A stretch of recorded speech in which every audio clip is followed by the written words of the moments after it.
Peninsula Television's 2012 Live Election Night Special with your host, Mark Simon. Tonight's program is also streaming live on the internet at www.pentv.tv. Tonight's Live Election Night Special is brought to you by today's Sotheby's International Realty, San Mateo County Office of Elections, and Peninsula Television. And now your host, Mark Simon. Welcome to Election Night 2012 here on Peninsula TV. Thanks for being with us. We've got a full night, 4 full hours of San Mateo County news, election results, interviews. This is the place to be if San Mateo County elections is what matters to you. We're happy to welcome first and foremost to start the show with Jim Meter, the CEO of today's Sotheby's International Realty, one of the underwriters of our show. It's been great. It's great to have you help us put this show together. Jim, tell us why it was important to you to do this. Voting is one of our country's greatest democratic rights. In one night, we will choose who leads our country for the next 4 years. I think it's also notable to note that the Veterans Day follows Election Day, and without the actions of our veterans and our standing military, there may be those that might want to take that right away from us. But for tonight, now let's all enjoy the American process. Excellent. You know, we laugh and we shout and we fight, but it's nice to have the privilege to vote. Yes. Jim, thanks so much for being here.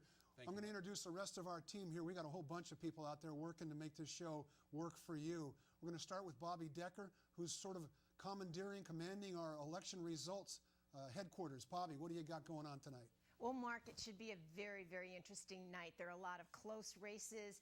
There are trends developing. You know, this is going to be one of those kind of elections they'll be talking about for years and years. So I'm here with you till midnight. We'll have a great ride. Thanks, Bobby. Also, Katie Rolotto is here. She's our social media whiz. Tell me what's going on, Katie. Well, I'm going to be reading all of those Facebook posts, those tweets, and maybe even showing a few of those really cool hipster filter Instagram photos. We're online on PenTV 26 on Twitter, and find us on Facebook at PenTV. If you have something that you want us to read on the air, hashtag PenTV Election Night. We want to hear from you. Katie's your conduit to getting your own thoughts on the air. Thanks, Katie. Also, Danny Gasparini is on the loose somewhere in San Mateo County with a camera. She'll be doing interviews from the scenes of campaign election parties, election headquarters in Belmont where the votes are being counted, and God knows what else Danny will bring our way. But right now, we are delighted, thrilled to invite back our old friend Bob Marks. We wouldn't have started this show without you, Bob. Bob, of course, was the co-host with me for years on Penn TV's The Game, and he was the guy who invented the idea of us doing this election night shows. It's great to be back with you, Mark. Yeah, Thanks. Bob's going to be dropping in throughout the evening to give us his analysis, crunch the numbers, tell us what trends you see and what's going on. The polls just closed in California. What's the first thing you're hearing? What's the first sense you've got? Not necessarily about California, but we're all following the national election. What's going on, Bob? Well, the first thing about California is they just projected Barack Obama the winner in California. I am personally very real shocked surprised. by that. But we've got a very interesting race going on nationally right now. In the states that people were really focused on, what Chuck Todd called FLOVA, Florida, Ohio, and Virginia, we've got incredibly close races in all those states. With about 8 million people voting in Florida so far, the candidates are separated by about 30,000 votes. And in Ohio and Virginia, you've got a similar thing. Obama is leading in both Ohio and Florida, and Romney has a very slight lead, like 20,000 votes in Virginia. So those things need to play out. I think the most interesting thing about tonight is all of those public polls that were so controversial are playing out pretty much the way that everybody expected. Of course, nobody likes that. Everybody would like the polls to be wrong. Why do you think this election is so close, Bob? Well, you know, I mean, I think we've seen this polarization develop over so many years. And, you know, I'm of the belief that this race was pretty much locked into place several months ago. If you look back to May and then you come forward to today, the race is pretty much where it was. Obama picked up a lot of steam over the summer, and Romney made a lot of mistakes in the early fall. Then we had the first debate. Romney picked up some steam, but in the last couple of weeks, the race has really shifted ever so slightly back to Obama.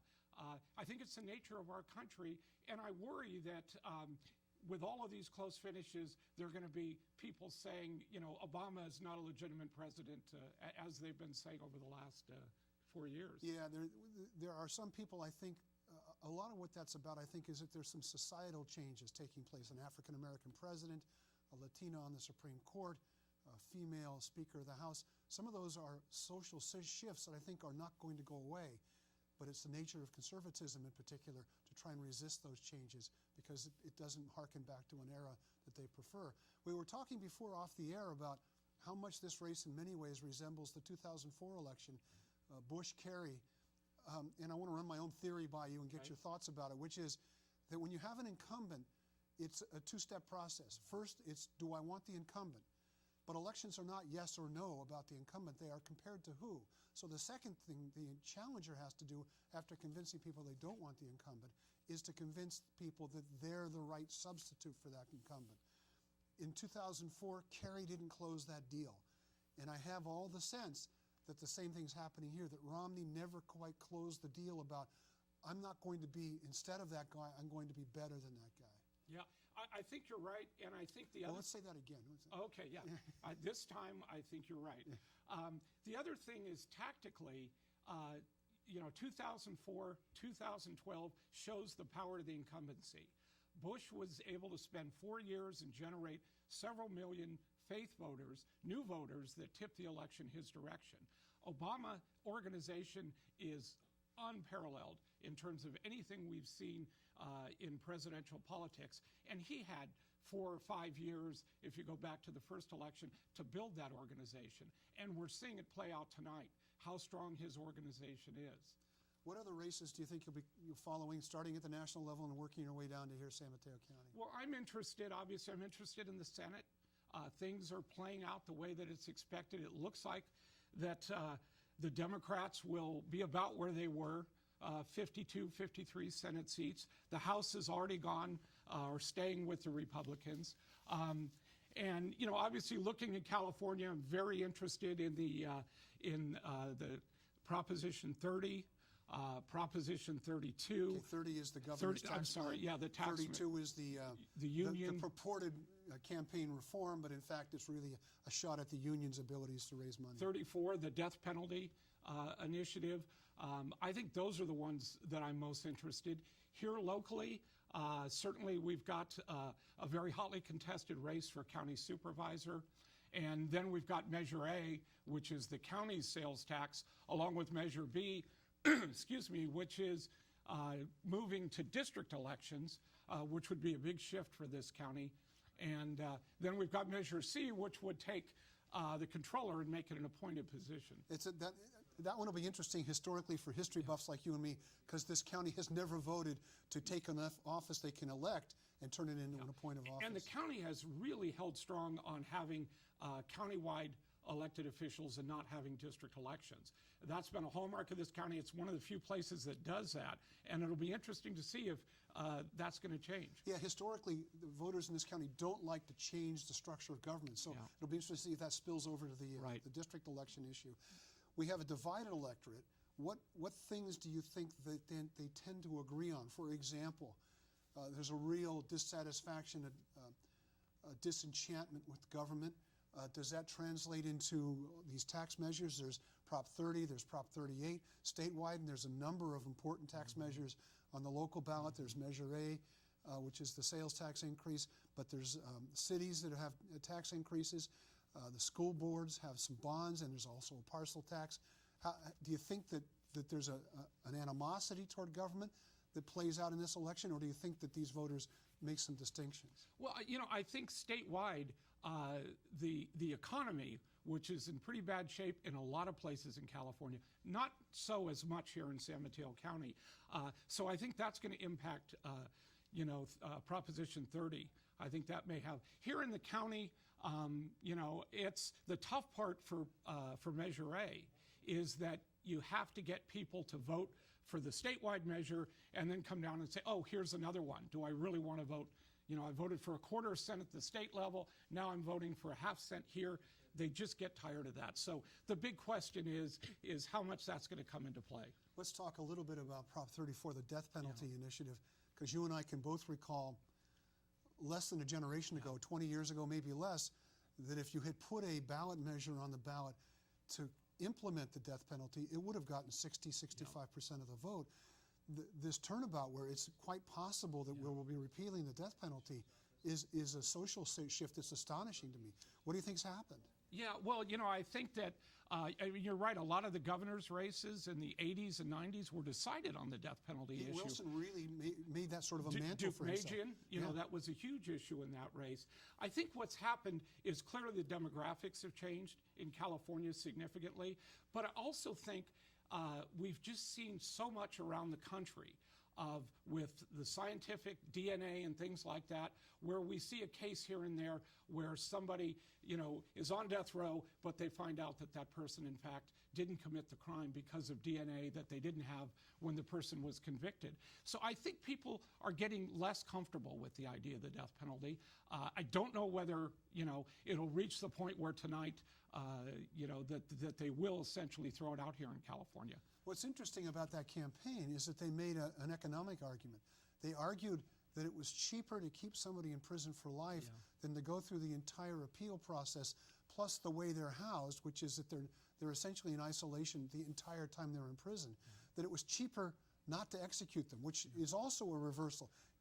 I think intuitively we all think, well, it'll be cheaper not to have them around anymore. Let's talk a little bit about Prop 32, because that's the one.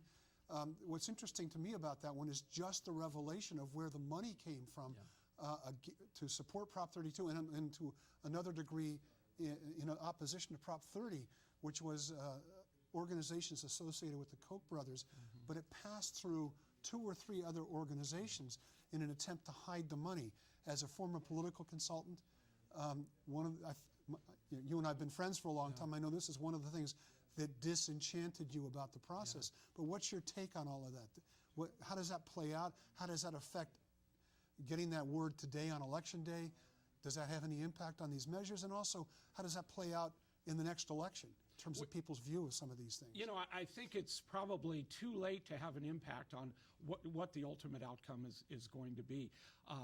And I think Prop 32 will be defeated.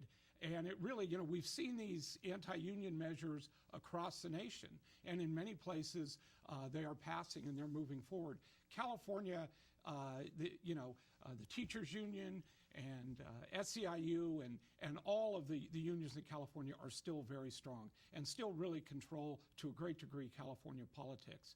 And so they're stronger here. But, I think that the issue of money and this incredible amount of spending that we're seeing, and the Supreme Court decision and the impact that that's had on the presidential race and all the other races, I think that's something that really is making people uncomfortable. So you think this may be sort of a watershed moment in campaign finance reform? I think that, there's been a lot of talk behind the scenes that President Obama, if he's reelected, may make that an issue. May say that we really need to deal with this directly because he thinks he'll have the people behind him. Even if he's not able to make any changes politically, it's probably a good thing to do. We haven't talked at all about Prop 37, which is the food labeling measure. That has all the earmarks to me of an idea that hasn't arrived yet. And there's also, there are 2 elements, and I'd ask you about that notion, but also this notion that some of these things are things the legislature really ought to just be doing, that's the right way to do it. But we end up with these ballot initiatives that really often prove out the law of unintended consequences. And these are incredibly complex proposals that I just don't think, I don't know if the initiative is the way to do these things. Yeah, having been involved in actually writing some statewide initiatives. So you're to blame. Yeah, well, it is very complex. And you have an idea and you say, this is what we want to do. But you can end up with a lot of things in that initiative that when you wrote it, you didn't really understand what the impact was going to be, loopholes, things like that. It'll be very interesting to see how 37 plays.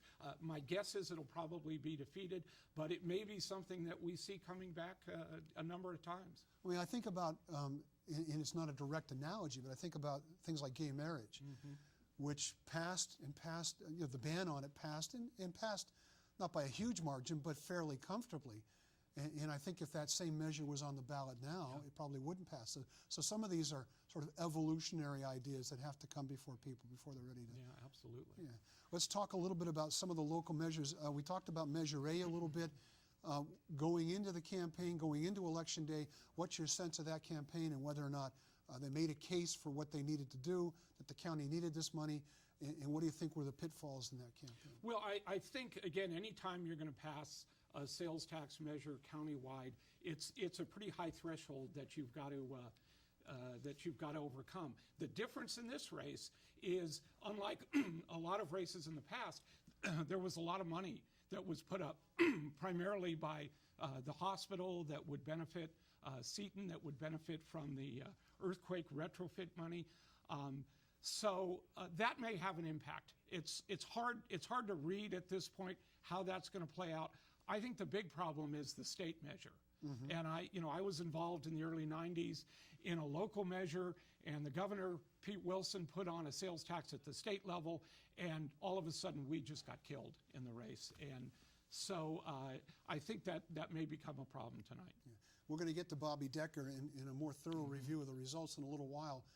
It always takes a little time to compile them, but just taking a sneak peek here on my iPad, Measure A, it's early, and these are absentee ballots, but Measure A's got 63% of the vote. Whoa. Are you surprised by that? I am surprised. Now, of course, how many precincts reporting is that? That's strictly vote by mail. Yeah, well, that's a huge, that's a huge chunk of votes. Yeah. Yeah. Why do you think, let's assume those numbers hold steady, why do you think this county would be voting for something like this? Well, I think that clearly there's a need. I think people recognize that the county government operation has been cut back dramatically over the last several years. And so I think there's a need. I think if those numbers hold up, then the campaign that was out there really was very effective. They did a lot of television, spent a lot more money than we've seen in races here in the county before. And so I've got to believe that that's really the major factor. Bob, good to see you. We're going to have you back. God knows, you might be back sooner than we thought. But we're going to go to a break right now. Stay with us. We'll be right back. This is the place to be on election night. Welcome to Peninsula TV, Election 2012. We'll be right back. Stick around.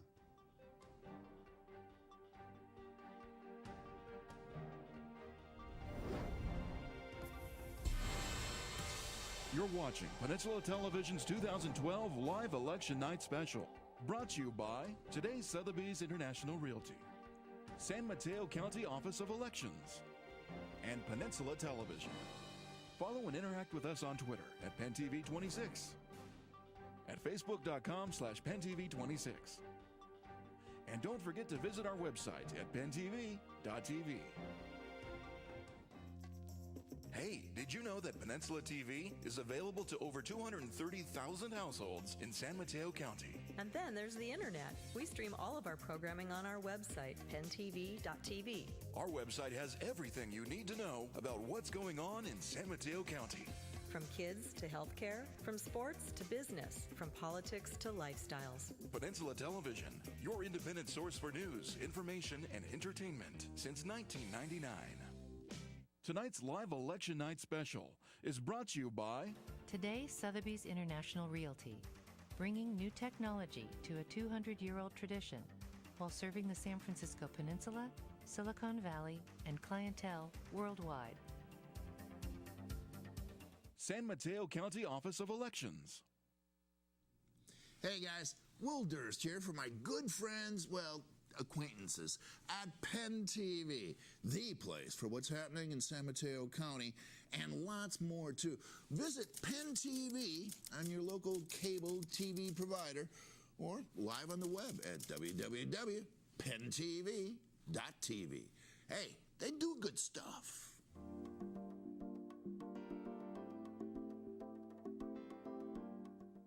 Hi, I'm Lisa Roundtree, Vice President of Human Resources with San Mateo Credit Union. I've been a longtime supporter of Peninsula Television as an individual and as a part of my organization. I'd like to invite you to support Penn TV too.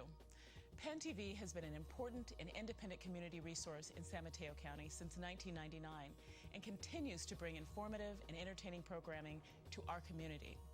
To make a contribution to Penn TV, please visit their website at www.penntv.tv and click on the Donate tab. PennTV is a registered 501c3 nonprofit organization, so all donations are tax deductible. Thanks very much and enjoy your favorite PennTV shows.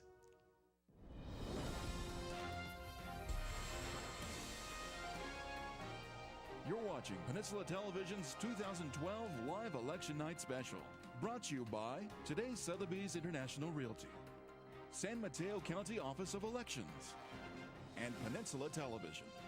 And now, back to Mark Simon.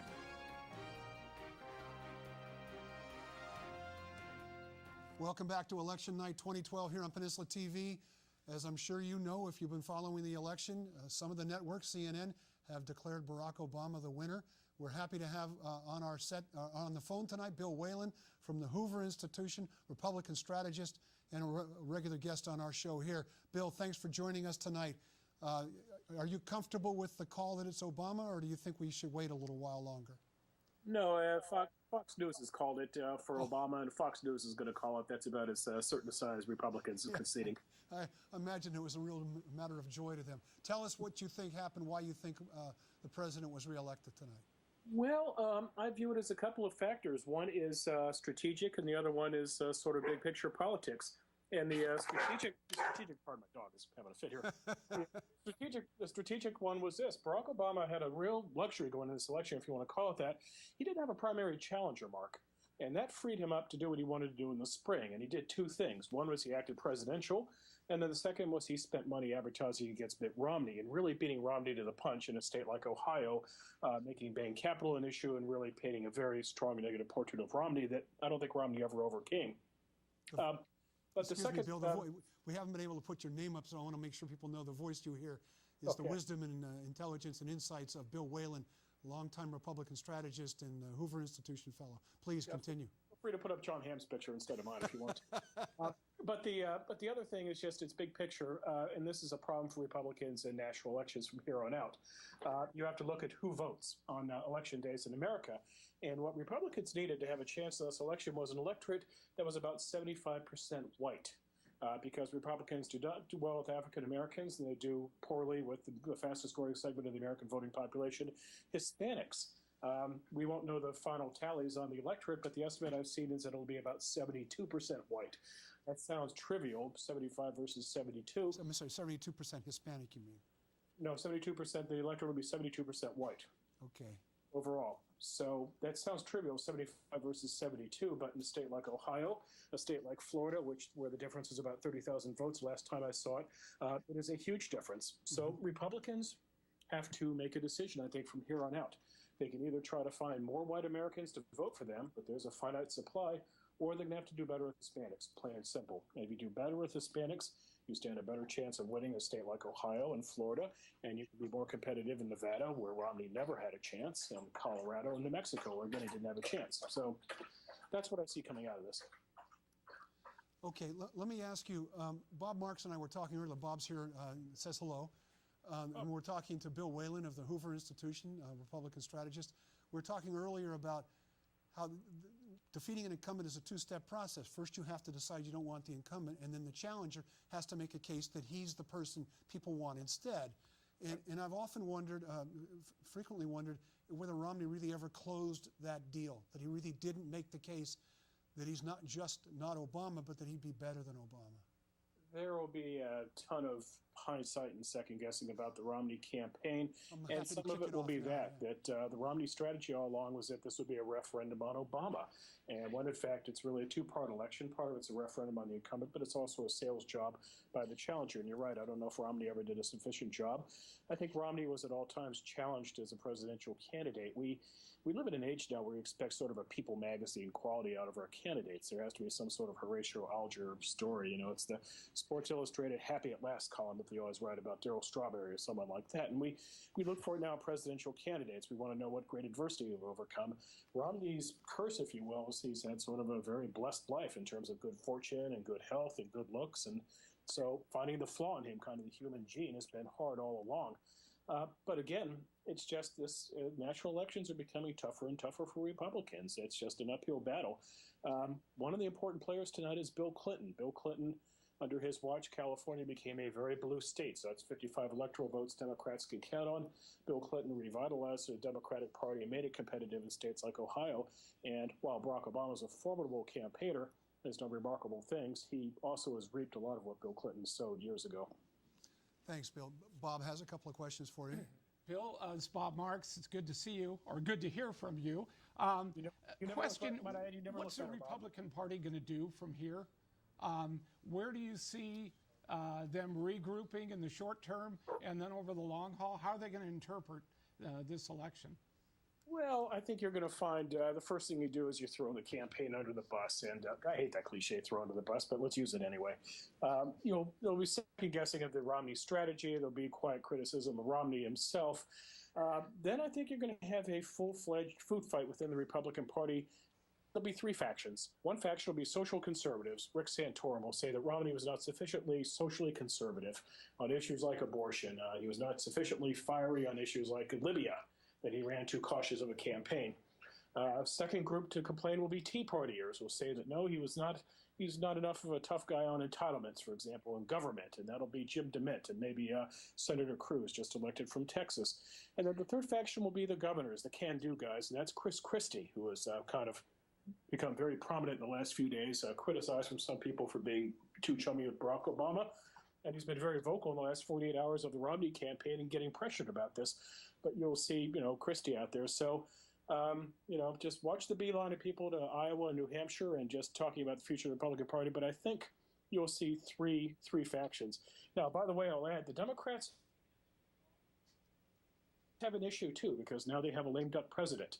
And, whoever runs next to replace Barack Obama will not be Barack Obama. So the Democrats also have to do a little soul-searching here, but nothing along the scale what the Republicans are facing. Let me ask you, did Hurricane Sandy, what kind of impact did that have? Hurricane Superstorm, whatever the heck they're calling it. What kind of impact did that have? It certainly afforded Obama the opportunity to look eminently presidential at a really critical time, I guess. It's interesting. The exit polls tonight, Mark, have shown that voters really didn't factor that in their decision. But I think what Sandy did was it just kind of stopped the flow of the campaign, the narrative, and the perception maybe of Romney having momentum out there. So I suspect that worked to Obama's advantage. But, overall, I think this election, you can chalk it up to larger factors, one of which is the Obama campaign just had a terrific ground game just all across the country. I mean, just one thing which you had to notice with these votes was just what a struggle it was for Romney to win a state like North Carolina, where the perception was he'd win it by 3 or 4 points, and he just barely scraped by. They took forever to call it.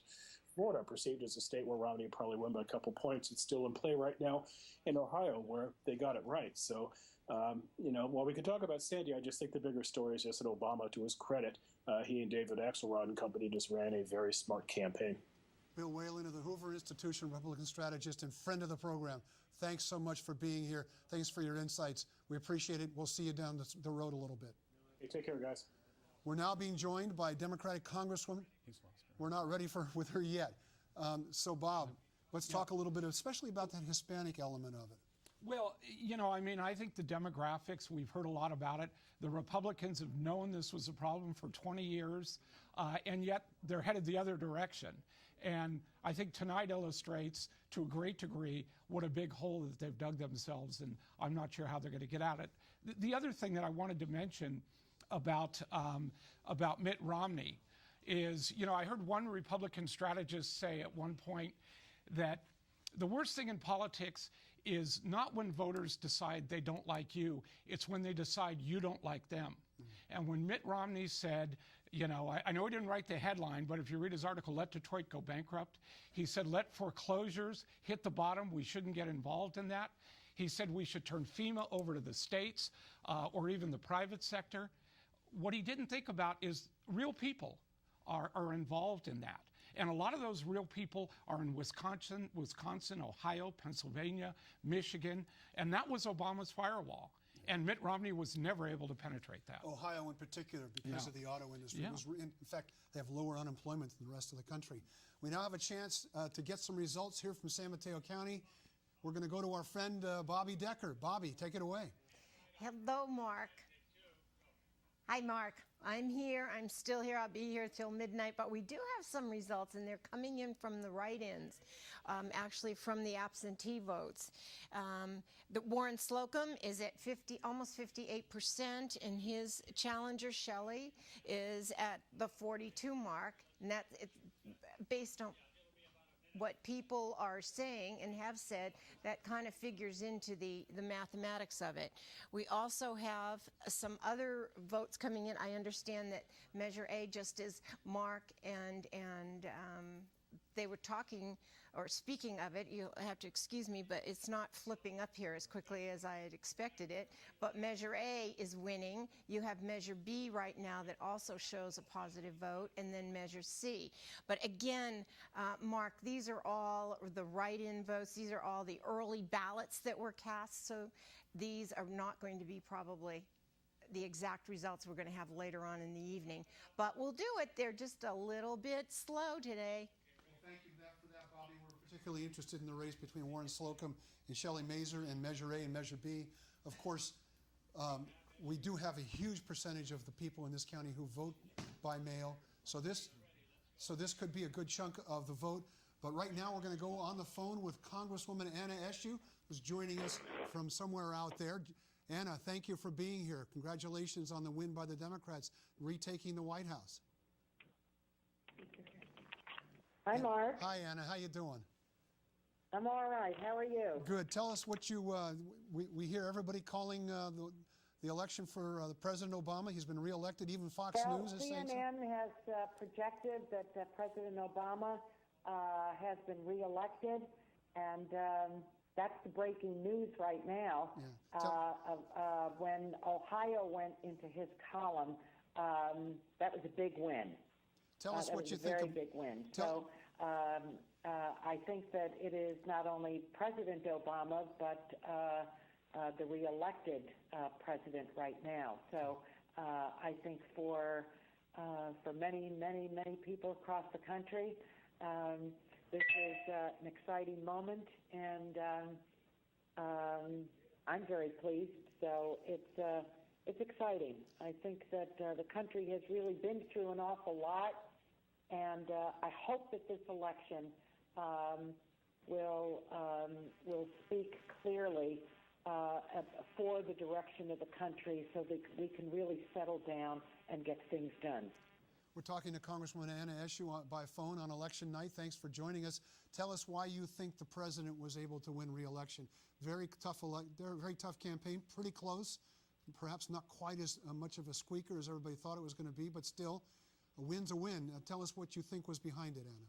Well, everything is not in yet, Mark. So we don't know exactly what the popular vote is, but he has won with electoral votes, 274 to 201 right now. So we're going to have to wait. I think Florida is still out, and of course they have that's a chunk of electoral votes there too. What was it that you just asked me, though? Tell us why you think the president is being reelected. What do you think he was able to do to make his case? Several reasons.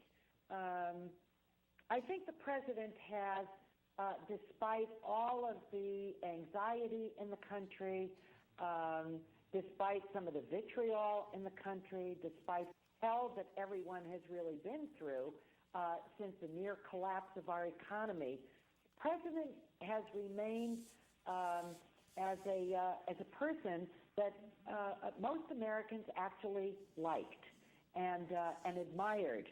No one is satisfied with the pace of the return of our economy, but I think underlying everything, that sense of goodwill toward the president served him well. Now, having said that, each side will have spent about $1 billion, that's with a B, and a very, very hard-fought race. I think that Governor Romney hurt himself by having to tack so far over to the right during the primaries, and then had to do a pirouette and appear to be someone else, saying something else, believing in something else. And I think that does not go down well with people. I think the president has been consistent. I don't think his opponent was. I know you're following what's going on in the House very closely. Is there any indication you've gotten so far about whether the Democrats are gaining seats?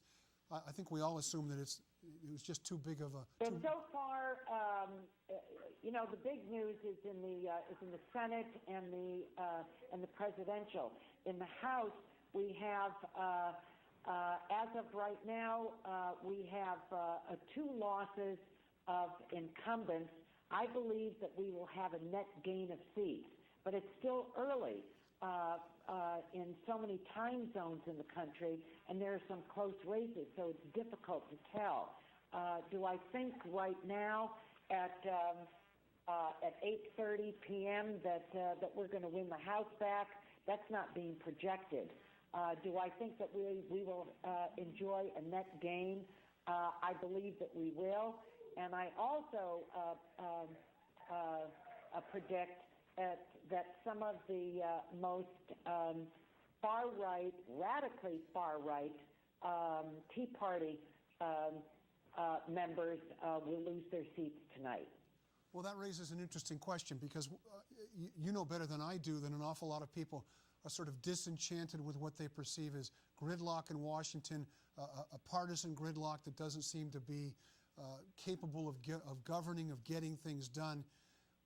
When all is said and done, $1 billion spent in the presidential campaign, God knows how much money in these House and Senate races, it looks as though we're pretty much right back where we started. What's the prospect for a different atmosphere and a different attitude toward governance in Washington? Well, I don't think that there's a person that ran for Congress in this season that didn't hear very directly from their constituents that they want they're tired of a dysfunctional Congress. Let's put it that way. Why? Because the country is left behind. The country has been hurt. So it's going to be very interesting to see how if it does remain essentially status quo with the Democrats being in the majority in the Senate, Republicans in control of the House, and the president reelected, how it will work out. But I think that the American people are justifiably sick and tired of it. They know that they're not being served well. So it's going to take a conciliatory speaker, John Boehner. He is a mainstream conservative. I know him. I've worked with him. But he has to have people in his caucus that give him some slack so that he can negotiate with the president and that we can join in that effort. Look, we've got some big issues. I have to go back to Washington, D.C. on November 13th for a lame duck session. And so there's a lot of work to do. So I think the composition, most frankly, of the House Republicans in the majority will be highly instructive as to whether the Speaker has some leeway in order to negotiate. Now, you will recall when the grand bargain was on the table, when the Speaker went back to his caucus, they practically sawed his head off.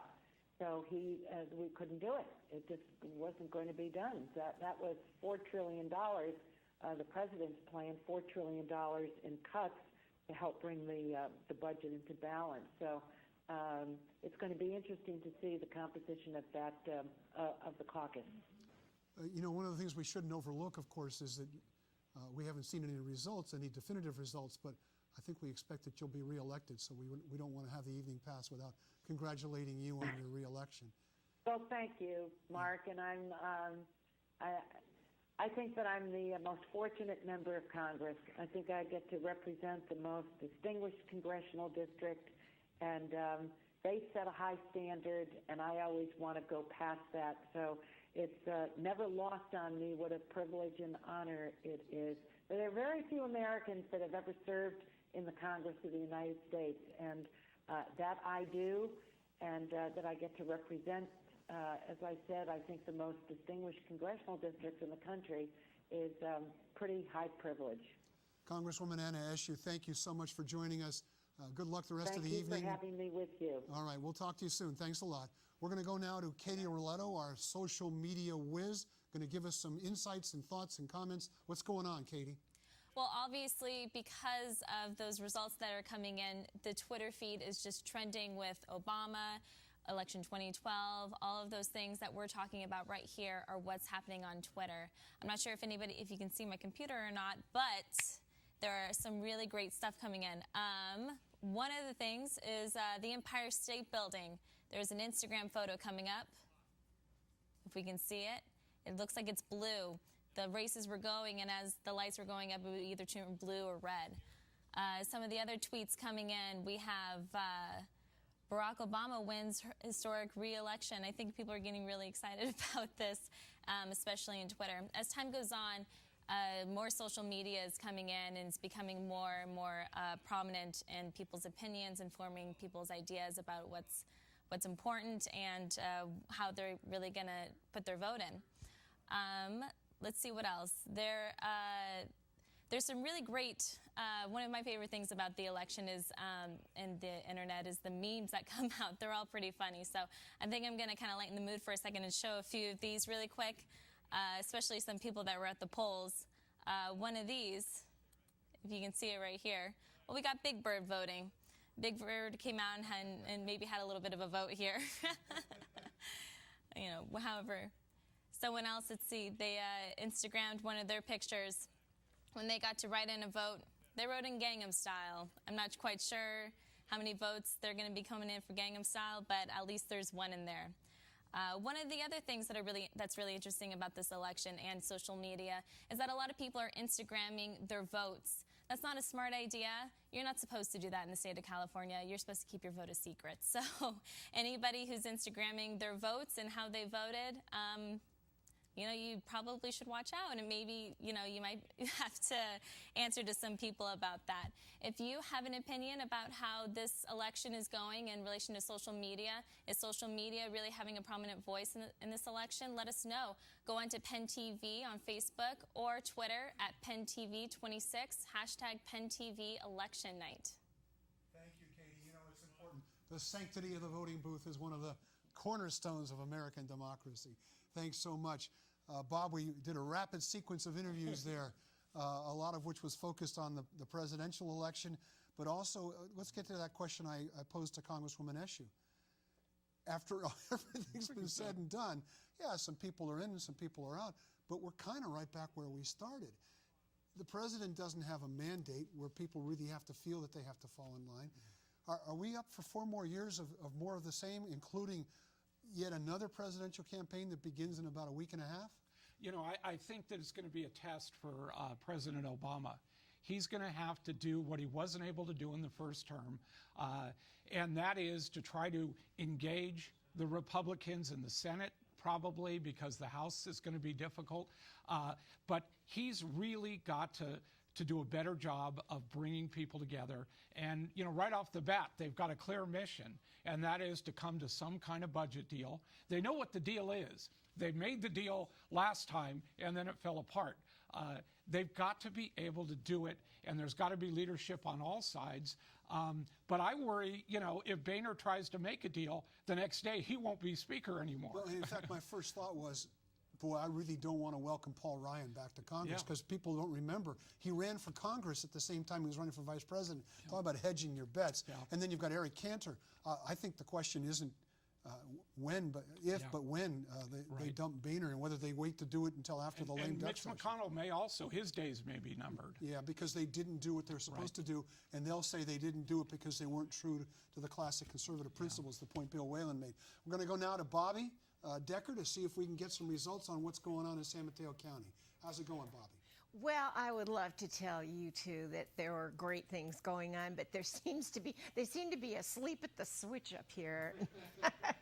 not here at Penn TV at the state level, getting that feed to us. As you can see here that we have 0% of the precincts again. So this is the vote for Jackie. She's pulled way ahead of her Republican opponent. I do know that the measure A is winning. I do know B is winning. I know C is a no vote. That I am pretty sure of, so I'm not giving you false information. But you and Bob and your conversation with Anna Eshoo was just fabulous. I mean, there's just so much going on here, and I think people are kind of using this social media, using electronics. And you know what? Electronics isn't always kind to us. So I'm going to bounce it back to you and try and dig up. I do know that the president supposedly has won. And I'll bounce it back. I think what I am going to do is I'm going to take a peek at my iPad and just give you some of the San Mateo County results that are all vote by mail. They haven't done any of the other voting, but President Obama is outpointing Romney in San Mateo County, 78,000 to 32,000. No surprise there. This has really become a Democratic bastion. Jackie Speer, 68,000. She got 76% of the vote to 23% for Deborah Baccajalupi.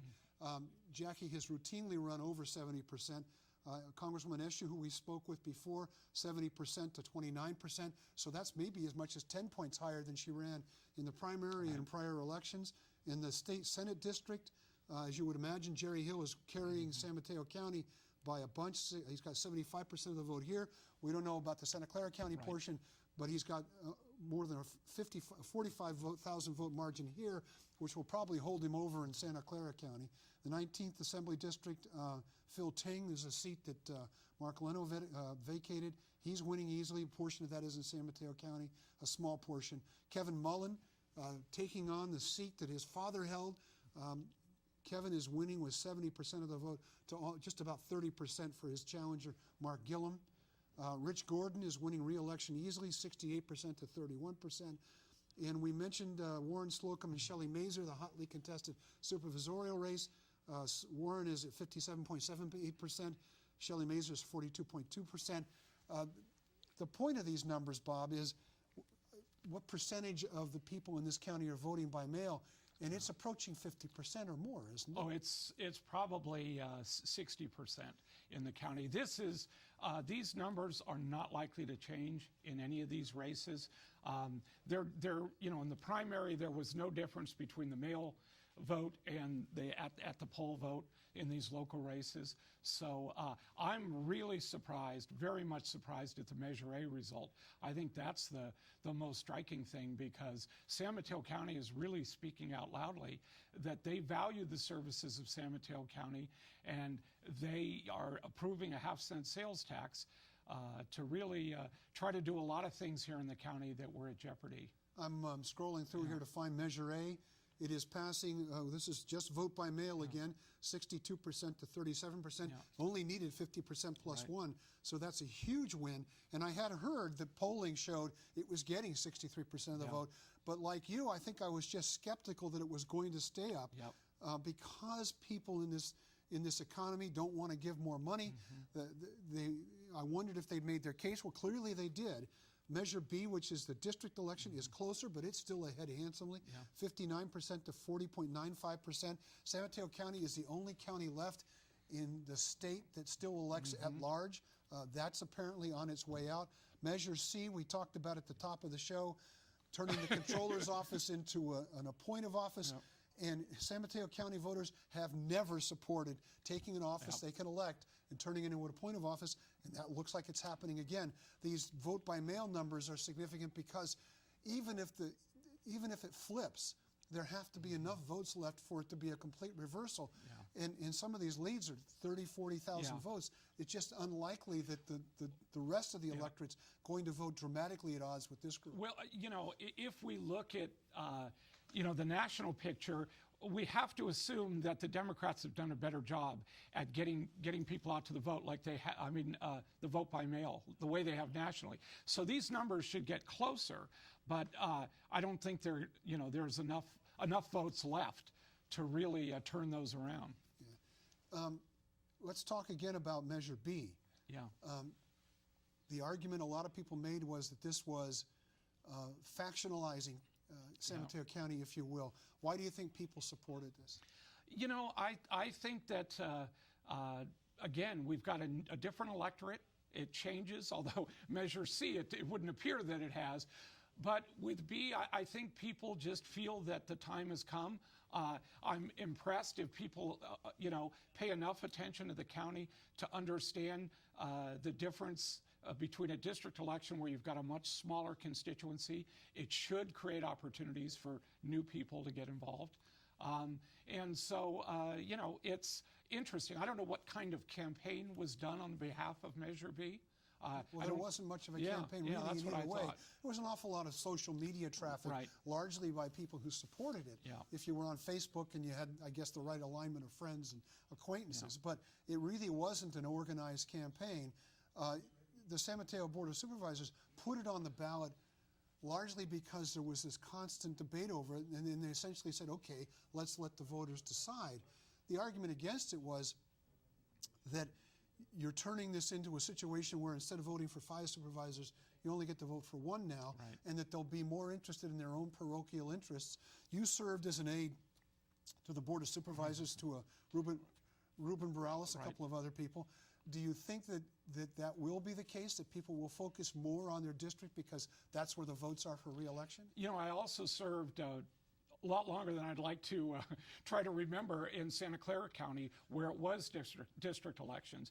And what you find is that supervisors are very protective of their districts. They go to the county manager and they say, this person over here is getting money. I need money from my district.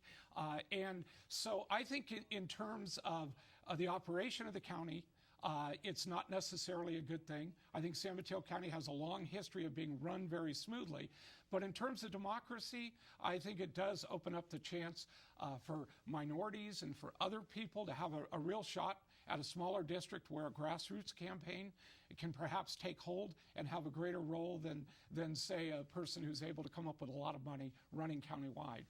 It does reduce the requirement that you raise a ton of money to run countywide, and that's important. Yeah, and we saw Don Horsley and Warren Slocum now looks like he's going to be elected. They are people that had extraordinary name ID, and so they had a huge advantage going in, and it's hard for anybody to make up that difference without spending twice as much money as they do. So one of the things that will be interesting in the aftermath of this election is to see within the supervisorial district that Warren Slocum and Shelly Mazer were running, if Shelly Mazer did better in the district, it might have had a better chance of winning. Bob, thanks for being here. We'll be coming back to you. Okay. Don't go away, and don't you go away. We're going to take a break, but we'll be right back with more and more Election 2012 Peninsula TV coverage. Stay with us.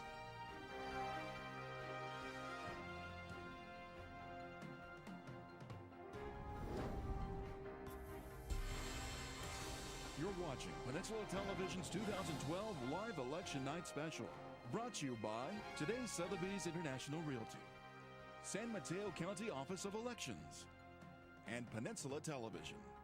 Follow and interact with us on Twitter at PenTV26, at Facebook.com/PenTV26. And don't forget to visit our website at PenTV.tv. Psst. Hey, need some video work done? We can do that. We do all that video stuff. We can even put your video on that internet thingy. At Peninsula TV, we do full-blown in-studio production. Talk shows, performances, speeches, anything. Remote multi-camera production, on location, at your event. And for the budget-minded, single camcorder production in high definition. We'll take your video project from first idea to finished product. For more info, contact Peninsula TV. 10, Mills Peninsula Health Services decided to create a health and wellness television program called HealthPoint TV. We chose Peninsula Television as our production partner. HealthPoint TV exceeded our expectations. The show even won a Best Public Affairs Programming Award from the San Francisco Peninsula Press Club. Penn TV is also online, where you can enjoy HealthPoint TV as well as other excellent community programming. We'd like to thank Penn TV for the high-quality work they have consistently produced for our organization.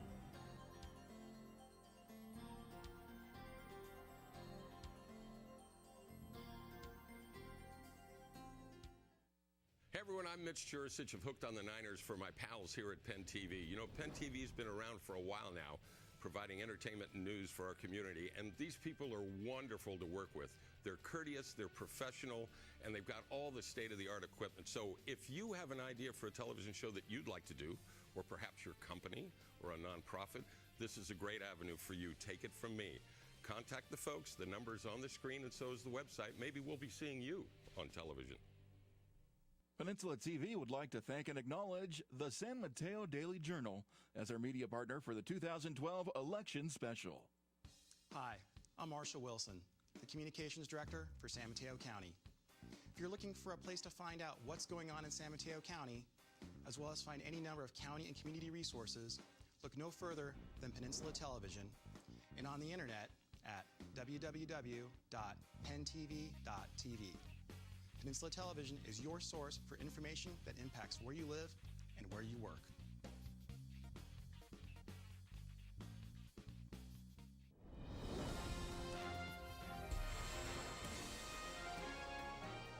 You're watching Peninsula Television's 2012 Live Election Night Special, brought to you by today's Sotheby's International Realty, San Mateo County Office of Elections, and Peninsula Television. And now, back to Mark Simon.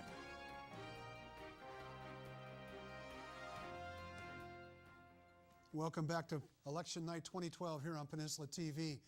We've been encouraging you to contact us through Facebook.com, PennTV, and also Twitter.com/PennTV. And we're going to go to our social media whiz, Katie Roletto, to give us the latest on what's happening out there in the blogosphere. Katie, what's going on? In the blogosphere, in internet land.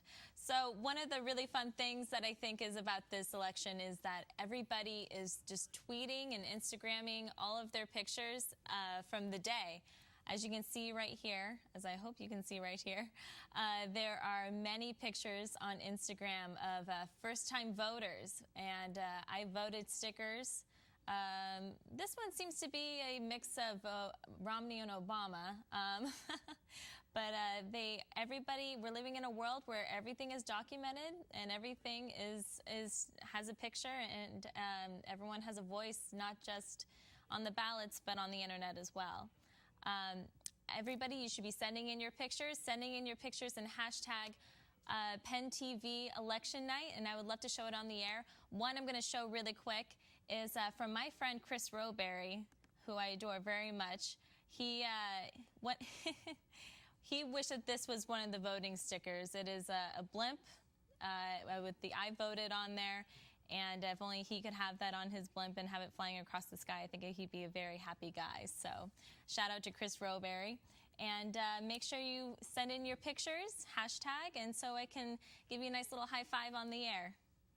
Katie Roletto, you know, obviously it's not only a special thing to have Katie on the show, but when you're a friend of Katie, it's a particularly special honor. Thanks, Katie. That was terrific. Bob, we're coming up on our first hour break, so let's sum up what's happened so far tonight. Most of what we're seeing, obviously, is the president's reelection. I want to talk a little bit more about the issue with Hispanics, because we saw, starting with Prop 187 back in the Wilson administration, it's almost as if the Republicans have systematically alienated themselves from a constituency you would think would have some natural Republican inclinations.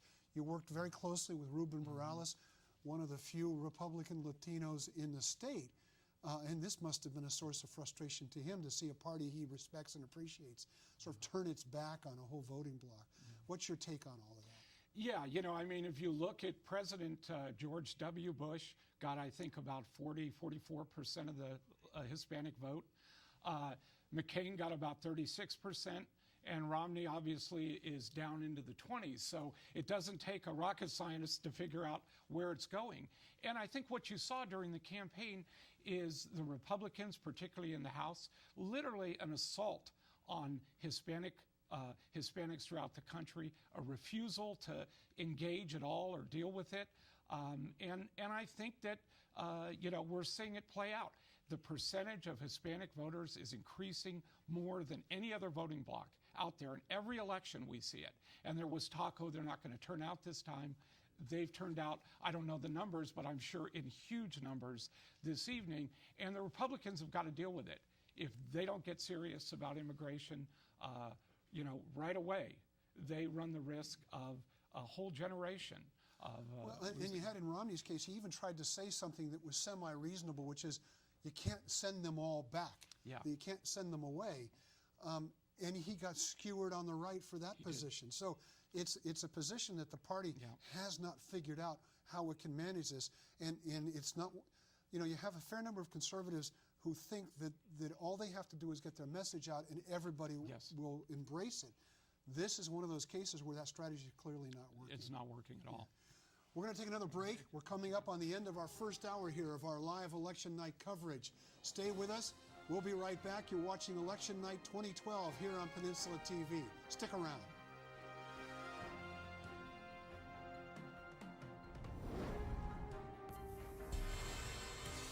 You're watching Peninsula Television's 2012 Live Election Night Special, brought to you by today's Sotheby's International Realty, San Mateo County Office of Elections, and Peninsula Television.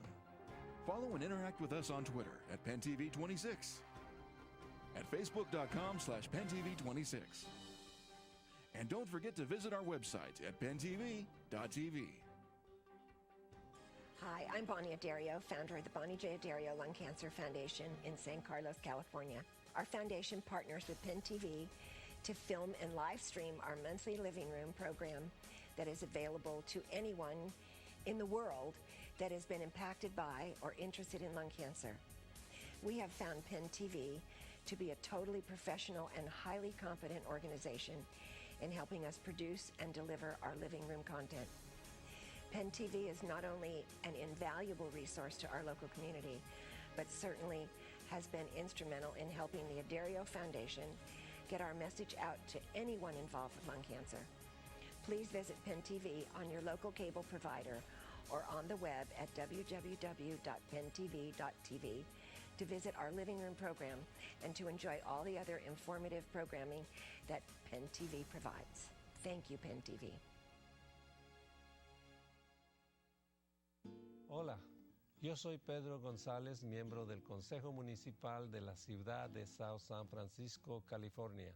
Soy el anfitrión del programa en español El Mundo Latino en Penn TV, canal independiente de televisión, fuente de información, noticias y programas de entretenimiento en el condado de San Mateo desde 1999.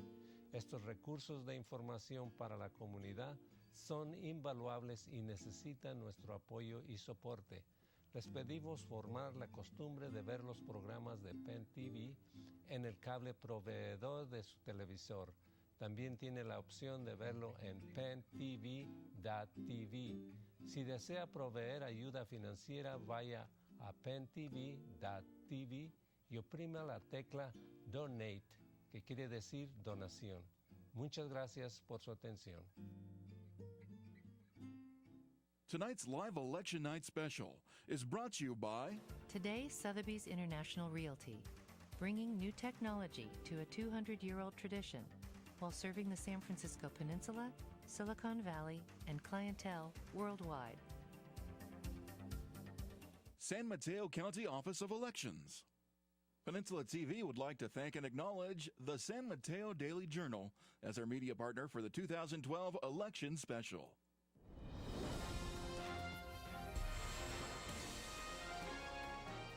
You're watching Peninsula Television's 2012 Live Election Night Special, brought to you by today's Sotheby's International Realty, San Mateo County Office of Elections, and Peninsula Television. And now, back to Mark Simon. Welcome back to Election Night 2012 here on Peninsula TV. We're joined now by Democratic heavyweight Joe Cochette, who on this very show said he was for Obama, interview several weeks ago, but was not at all confident that the president was going to win re-election. I am frankly blown away. Please excuse my voice. I've been yelling all night at the screen. I am blown away by what happened tonight. But there's a message there, isn't there? And it's clear that Obama and his people got out the vote, because it's all about getting out the vote. And when you look across the country, around college towns, around urban areas, it is the youth vote that put Obama into the realm of winning. And the Republican Party forgot about youth. And you cannot tell a woman what she's going to do with her body if she's 21, 22, 23, 24 years old. I mean, at some point in time, the Republicans are going to wake up, I think. I hope not, I think, and understand that there's a new world out there. Now, tomorrow, I'm going to be fascinated by what the Republican Party is going to say about Mitt Romney. They're going to claim, the old diehards are going to claim, see, we nominated a moderate, and we should not have. We should have had a real conservative guy in there. They're going to blame him tomorrow for not being conservative enough, right? Well, that would be the pattern, yeah. I mean, because that's the pattern. if he'd held true to his conservative ideals, because the conviction behind that is that the nation is actually more conservative than the elections show, and that if people adhered to the true convictions of conservatism, they'd win on the natural. And that is the mantra you're going to hear tomorrow from the Republican Party, and they're absolutely wrong. That is not a fact. The fact of the matter is, when you look at America today, the color of people we're talking to is changing. And what is it? In just a few years, 50% of the population will be a minority, so to speak, population. The Republican Party does not understand the way we have to grow, the way we have to understand, the way we have to treat women. I mean, this whole business about putting women in a binder. I mean, that was the most extraordinary statement I've ever heard. I was out looking for women, and they gave me a binder. That's phenomenal, right? Yeah. The way you put I mean, legitimate rape. I mean, anyone knows that there's some rapes that are legitimate and others that aren't. Yeah. I mean, obviously, any woman knows what sperm comes into her body is going to be legitimate or not, right? Yeah. Yeah. I mean, it's preposterous. Well, there were a lot of interesting things said. What do you think the president did right? You talked about tactically getting out the vote, but what do you think were the messages that he may have offered up that adhered to people, that people embraced? Was it largely you want 4 more years of me because you don't want 4 more years, well, 4 years of this guy? Let's start with saving the automobile industry.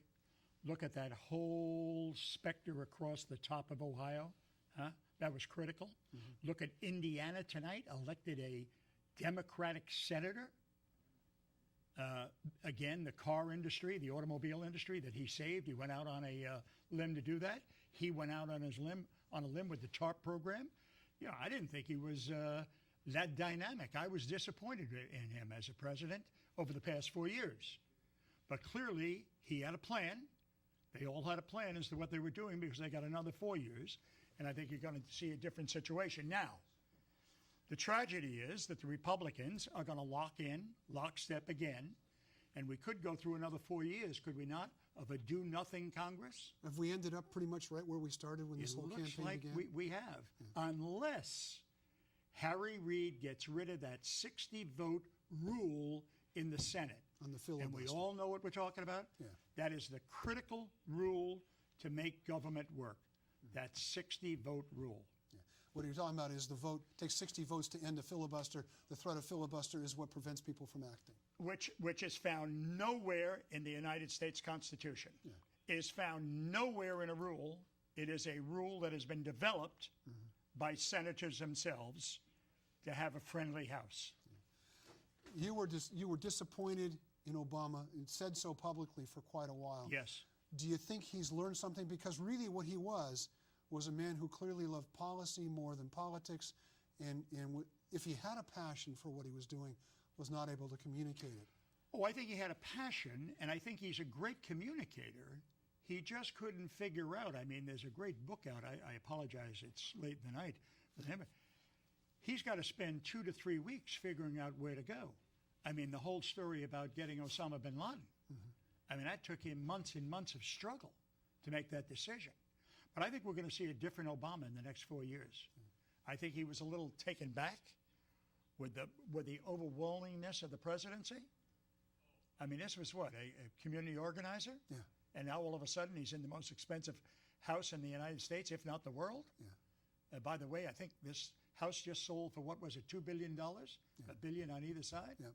Most expensive piece of real estate in the nation. Yeah. And it doesn't really appreciate very well. No, it doesn't. By the way, I just came from Jackie Spears, and she wanted me to give you these wonderful red, white, and blue jelly beans because she knows you're a sourpuss and you need some sugar. I've always been sweet to Jackie. What can I tell you? Real quick, Yeah. Where's the Democratic Party? You're really active in the Democratic Party. Very active. You've been a major donor, fundraiser, supporter Yes. in races all over the country. Yes. I'm proud to say that. Democrats are doing very well in the Senate races, better than people expected. Blown away tonight by Elizabeth Warren. Because something like 22 of the 33 seats that were up were Democrat seats, and Absolutely. they're basically holding their own. What kind of shape is the Democratic Party in? Oh, I think the party is going to be elevated tremendously tomorrow. I think there's going to be a tremendous buoyancy. I think there's going to be a whole new exciting spirit over these next 4 years. But there's a lot of work to be done. We're a divided country. I mean, look at the popular vote tonight. Mm-hmm. It's going to come out close to 50-50, right? Therein lies the problem. So we have a lot of hand-holding to do. We got a lot of crossing the aisle to go through. It's going to be a very tough next 4 years because we are now becoming a global economy, we are no longer going to be able to put a widget out on the street and not compete with Brazil, China, and everywhere else. And that's the problem not only the Democrats face, but the Republicans face. We're going to come up on a financial cliff, aren't we? What is it, December 31st? Yes. A real financial cliff. If they don't do something in the lame duck session. Yeah. And you've got these Tea Party members that take the attitude, screw you, I'm going to do X. Don't want to talk. Joe Cachet, thanks for being here. It's good to see you. Thank you, Mark. As always. It's always a pleasure. We'll talk to you around some of those jelly beans. It'll soften you up. It'll make you a good guy. Joe, thanks so much. Sure. We're going to go now to Bobby Decker and see if we can get some more results. Bobby. Well, hi there. And Mark, I'm going to get you some results. I have my iPad, so I'm a happy camper again. With the United States Senate, we do have Dianne Feinstein easily handling her Republican opponent, and she is going to once again be our senator. Next, we have Jackie Speer and Deborah. And as you can see, Jackie, as you said, Mark, gets usually over that 70%, and she's at 77. Then we're going to switch to Anna Eshoo. We see her at almost 70%. Again, just absolutely running past the Republican candidate. With Mark Leno, we have the 11th Senate District. He is winning handily. He's at 80%. Then we've got Jerry Hill that just came up on the board. And again, you see that he's winning. Once again, we go down to the 19th. Phil Ting is at 63%. Kevin Mullen. And I'm just trying to get you caught up on these. I'm not going to do this every time you flip back to me, but I just want to catch you up on the figures. We've got 70% for Kevin. We've got Rich Gordon at 68%. And then Warren Slocum is at 57%. And now we have our propositions. Proposition 30, which is your temporary taxes to fund education. You see that that is really, really close. I'd like to say that one is going to win, yes or no, but it's very close, and we don't have many other precincts in. You can see it's just 14% there. Proposition 31 with the state budget, again, 14% of the precincts that are showing. We've got 50-50. These are close. People are very passionate about one side or the other. Do we have 33 to pull up? There we are. The auto insurance, driver history. Look at that. We've got 52 to 48. And again, that is if there's a lapse in your auto insurance that you will not be able to get the best rate. And people are not happy about that. You've got Proposition 34, the death penalty being repealed. No vote and versus your 43% for your yes. So that one's pulling a little bit ahead. You've got your Proposition 37, the genetically engineered food labeling. Again, no, 58% and 42% yes. And I really believe, as does Mark, that's because there's a lot of confusion on that. I used to teach biology, anatomy, physiology, and I have to tell you, I didn't really understand what they were talking about because it looked like there were some people that were exempt and some people that were not. The tax for education, early childhood programs, we've got your 75%, so that's pretty much running away. You've got Proposition 30, well, no, we're going to go to the Harbor District and look at this. You've got 24% of the people voting for Sabrina. She's a new person on the scene. And we've got 3 incumbents that we're running. So that's going to be an extremely interesting race to watch. You've got only 26% vote of the precincts on that one. Now we're at 36%, 37% for the Sequoia Healthcare District, the Board of Directors, with Kim Griffin leading, but only by a teensy little bit. Now, Measure A, you can see Measure A is just run away. So everybody knows San Mateo County needs that money. They're willing to do that 0.5%. We've got Measure B. Is that going to flip up? Yes, it is. With 26%, you've got 59% voting yes to 41. And that is, I believe, Mark, is that to keep it as an overall at-large as opposed? Measure C, the election is about having the controller. Yeah, well, no, they just switched it out. I know. Measure See, B, there's that little hesitation. Yeah. Thanks for jumping in. To go back Now to you Measure know B how for a I second. feel. Yeah. To go back to Measure B, Measure B is passing, and that is requiring that supervisors run by district rather than being elected at large. Okay. Since the county was started, they've been elected at large. This is a historic change in how the county elects its Board of Supervisors. And they're not going with the historic change as far as C. Measure C. Measure That's C, right. The county has historically not voted to turn into an appointive office a position that was elective, and they're following that trend. They don't want to give up the right to elect their controller. That's an important, I guess, an important distinction to have. Well, thank you, Mark. And again, I'll get the hang of this, but we've got a lot to go over this evening, so you just stay tuned and we'll get to every single one of these votes by the end of the evening. Thanks. We're joined now by Marshall Wilson, who is the Communications Director for the County of San Mateo, close on the heels of the vote on Measure A. I think a lot of people thought this was going to be a lot closer. What can you interpret from these results, Marshall? I think here in San Mateo County, we really have a really high quality of life here, and there's a certain cost to that. And I think Measure A, people are willing to pay out of their pocketbook for local services. I know the governor's measure, Prop 30, is very, very close right now, too close to call. That money there goes off to the state. People don't know where it goes. Here, Measure A, I think the point was made that the money is going to be here kept locally. And what many people don't know, and I think the point has been made in this that people do know this. I think in the past we've said they don't know what county government does. I think people might be beginning to understand it. The county operates a medical center. The county operates many, many functions, human services, social services, the sheriff's office, a health system that handles health care not only for the indigent but for many, many people. And I think what we can interpret by the high vote count for Measure A is people appreciate those services. We don't have a lot of poverty here in San Mateo County. We have some, but not a lot. The county is a safety net for that, and Measure A is going to help boost up that safety net.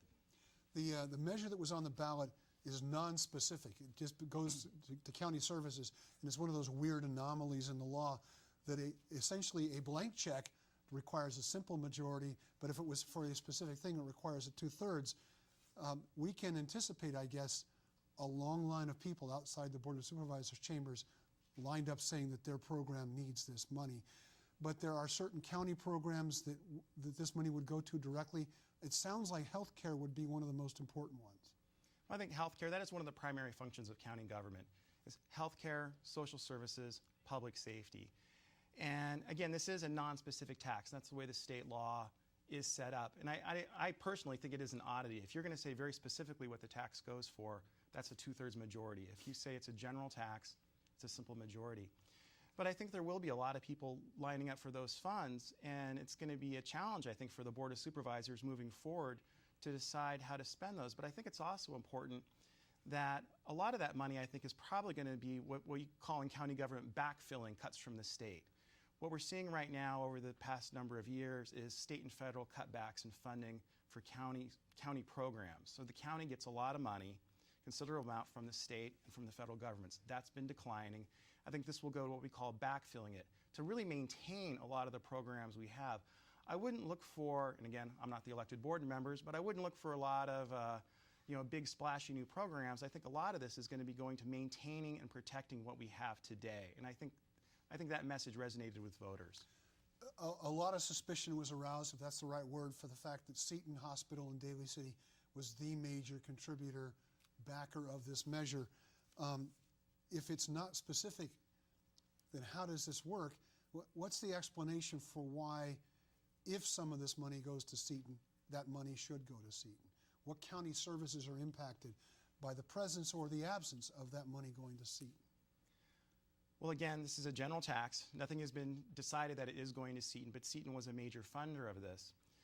What's important to remember is that Seton Medical Center in Daly City, I believe, and I'm not positive this is true, so maybe I shouldn't say it, but I will anyway, that Seton, You've come to the right I've place. come to the right yeah. place for that, does more for indigent care than the county hospital does, and is a tremendous source of care for the poor, the elderly, in the North County, obviously.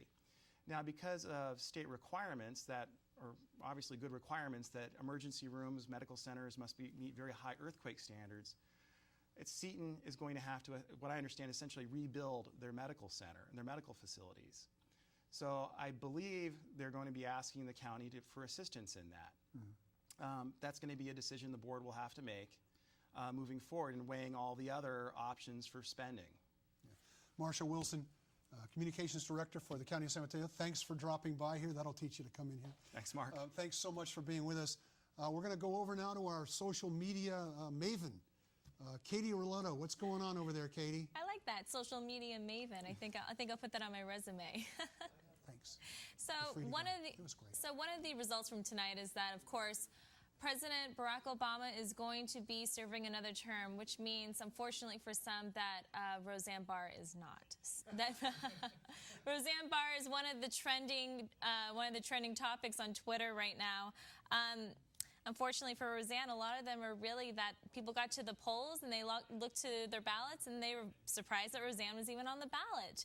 I'm really hoping that a lot of people didn't waste their vote and you know, for something that probably was kind of a far stretch as it was. But, you know, people can do what they want to do.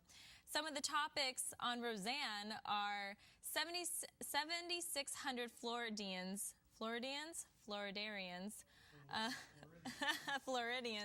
voted for this woman. Roseanne, it's okay. You're always in my heart. And then there's, of course, a beautiful Instagram photo of Roseanne. I just wanted to give a quick shout out to Roseanne because it's, you know, no dream is ever too far, but thank God that one wasn't very close. One more thing I want to end with each segment. I think I should start ending these segments with a meme. I'm going to bring up another one of my favorite ones. It's not a very good meme, I think, if there aren't cats involved. This one is some kitties voting. I don't know what it is about the internet and memes, but you love your cats, don't you? People, this is voted one of the top memes for the election is kitties in a ballot box. I'm Katie Rolletto with always the hard-hitting news and always the hard-hitting topics. If you want to tweet your photos, if you have an opinion, please tweet us. We're at PennTV26, or we're on Facebook at PennTV. Thanks, Katie. Good job. You're having fun over there, I can Oh, tell. yeah, tons. We got Bob back here to talk a little bit about some of these local results. It's interesting. Almost up and down the peninsula, incumbents are winning. There's one exception, and that's Kelly Ferguson in Menlo Park, who managed to create her own measure of controversy a couple of different ways. One was she was accused of lobbying behind the scenes to be elected mayor by her colleagues. The rules are you can lobby one other colleague. If you want to lobby a third one, you've broken the rules of the Brown Act by trying to make a behind-the-scenes deal with the majority of the council. That created quite a bit of controversy for her. There was also a major pension reform measure on the ballot in Menlo Park that she opposed. It passed with over 70% of the vote. That seems to have been a factor in her not being reelected. But by and large, incumbents are winning. What does that tell you about the voters in San Mateo County? Well, historically, I don't know what the percentage is, but my guess is it's in the very high 90s. City council incumbents almost always win. You've really got to go out of your way to lose the city council race if you're an incumbent, historically. And we've seen examples over the years of people who have so alienated so many people that at some point it just catches up with them. Yeah. Anything else? If you had a chance to take a look at some further results, what are you seeing on your own? Well, you know, analysis? I'm looking at some of the state propositions, and it's, you know, they're very close. Proposition 30 is losing at this point, but it's close, and it's hard to say how the the precinct votes are going to turn out there. Whether they're going to be more favorable, you don't know where the votes are coming from. If Los Angeles is traditionally a very late reporting county, so that's still in the ball game. The death penalty measure is also losing, which again we talked about earlier. I'm not really surprised, but I do think again it's one of those things where voters are moving slowly towards having more and more questions with that measure. Have you looked at Prop 37 at all, the food labeling? I did look at that, and that's losing also. I think it's got about 43% right now in favor of it, so I suspect that one will go down to defeat. But it's still early. Only about 30% of the state votes have been counted, so there's a long way to go. Now, a massive chunk of the votes that have been counted so far in San Mateo County are vote by mail. Right. Is that true probably throughout the rest of the state, that those are also vote-by-mail ballots? Because it gets back to a point you made earlier in the evening, that those probably are more heavily Democratic, probably more heavily liberal than the rest of the electorate, because they were turned out by the Obama campaign, which really did a good job of getting its ground game going. So something like Prop 30, I would think that does not bode well. If it's barely, if it's touch and go right now with what is likely to be the most liberal bunch of voters. It may not. Right now they're showing about 30% of the votes reporting. From my understanding, California was going to have about 60% vote by mail. And so there are a lot of votes there. About half of those votes are not counted yet. So I don't know whether that's problems at the county levels and where those problems are. So it's too hard. I think it's too hard at this point to make any definitive judgment. Anything else going on the ballot that you looked at? Look, that covers it for the state. Locally, there doesn't seem to be a lot of surprises here locally. There are a couple of interesting races. One is, rarely do we have a big race for the San Mateo County Harbor District, which governs the area out north of Half Moon Bay. Right. But we had a really aggressive campaign by a woman named Sabrina Brennan, who is the top vote getter. The two incumbents, Leo Pedretti, who's been on there forever, and Pietro Paravano, who's also been there for a while, have been reelected.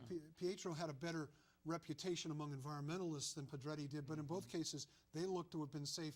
The person who suffers from the success of Sabrina Brennan is Will Holsinger, a name from our past. Yes. We both knew his father, Joe Holsinger, very well, and it looks as though he's not going to be reelected to the Harbor District. The other one that's interesting is this, and a little strange, a little quirky, is the Sequoia Healthcare District Board of Directors.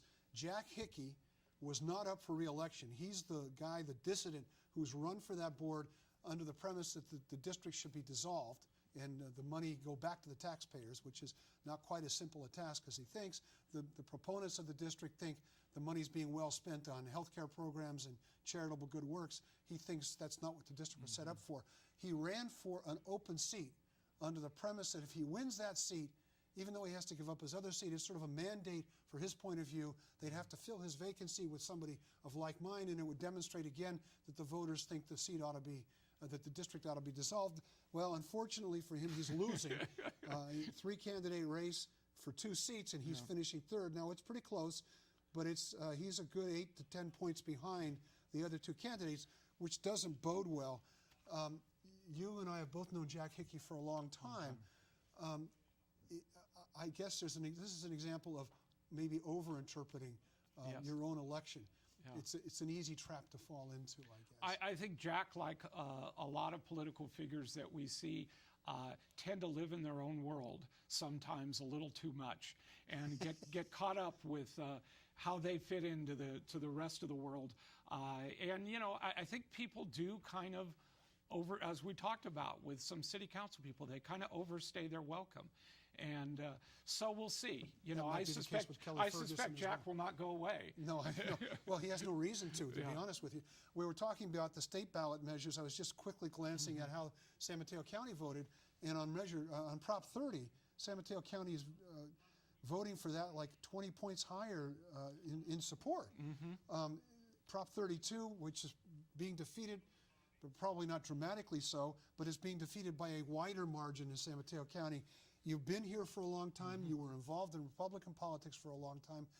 How did San Mateo County become such a Democratic/liberal bastion? Because clearly, they're way ahead of the state in terms of the liberal position on some of these issues. Yeah, San Mateo County is obviously moved. We can remember back, in the 1980s, late 1970s, where Republicans played a very big role in this county. But we've seen a steady move over the last several decades to where the county has really become a Democratic county. The other thing is we've got a lot of new people moving into this county, a lot of young people, a lot of people with high incomes. And so I think we're seeing this county shift even a little bit more and probably moving even further towards the Democrats in the future. Bob, we'll have you back shortly. Okay. We're gonna go to Bobby now and try and get some more results. Bobby, what you got going on over there? Oh, well, Mark, I'll tell you what, I think that the city council people are starting to feel a little ignored. So I'm going to give you a really local look at the city councils, and we'll start with the town of Atherton. And you have got Elizabeth Lewis and Carrie Weist are the top two vote getters. Then we go to the other side of the peninsula, which is Daly City members. Now you've got two seats there, and then David Capana and Sal Torres are ahead there. You've got the City of Daly City clerk, and Annette Hipona has got that at 61.06%. You've got Daly City treasurer, and this man has 100% of the vote because no one is running against him, Mark. Then we go to the city of East Palo Alto, where the top three vote getters are Laura Martinez, Larry Moody, and Peter Evans. That's Peter Evans. City of Half Moon Bay, you've got the city council members of Farmer John Mueller, and then you've got Marina Frazier. You have in the city of Menlo Park for city council, you have Ray Mueller and Catherine Carlton. City of Pacifica, we now have a full term with Karen Irvin and then Mary Ann Neihart. And City of Pacifica City Council, which is short term, is Mike O'Neill. He is the lead vote getter at this point at 33%. The closest one is Victor Spano, and he's at 28%. And then you just covered the Board of Commissioners for the Harbor District, so I'm going to just shoot it back to you. I know you have another interesting guest. Yes, thanks, Bobby. Very well, good. The city council races are really interesting because it says something about incumbents and how well they do. I believe we now have Jackie Speer standing by via Skype. Jackie, hello. Congratulations on your re-election. I'm going to say hello first, Mark, hi, before Danny. you say hello to Jackie, and thanks for tossing it up to us. We're over at the Congresswoman Speer's election office here. Congratulations. May I be the first from Peninsula TV to say congratulations, and I think Mark Simon wants to say congratulations as well. He's there at the studio. Congratulations, Jackie. How's it going? Congratulations. I don't have an earpiece on, so I can't hear him. You don't. He's actually talking into my ear, and he's saying congratulations to you. Mark. Thank you, Mark. Danny, why don't you go ahead and do the I'd like to interview ask now? a couple of questions. I know we've torn you away from your constituents who also want to say great congratulations on your reelection. But as we see and hear the results coming in, not only for your campaign, for other Democrats within the nation, how are you feeling about the Democrats holding the House votes and or the Senate holding the and or taking ground in the Senate Democrat votes? So the Senate looks very good, and it looks like we will probably pick up 1 or 2 seats, which will give them a strong majority under which to operate. The House looks like we're going to eke out maybe 5 to 10 seats, but probably not more than that. We will not regain the House. And what we have to make sure happens as we all go back to Congress next week is make sure that everyone, puts down their weaponry and their vitriolic language, and let's get back to business. Let's talk about the issues the American people care about. They want jobs. Let's turn this economy around. It's no more a cat and mouse game of trying to make sure you defeat Barack Obama. He's been reelected. He's going to serve another 4 years. Let's all work together. I spoke earlier to my gathering and talked about the presidential seal, which is also the House and Senate seal. And the eagle on that seal has a banner in its beak that's E pluribus unum, from many one. And that's the kind of I think, mindset, we've got to go back to Washington. We've got to come together, and we've got to solve these problems. We've got to fix the tax code.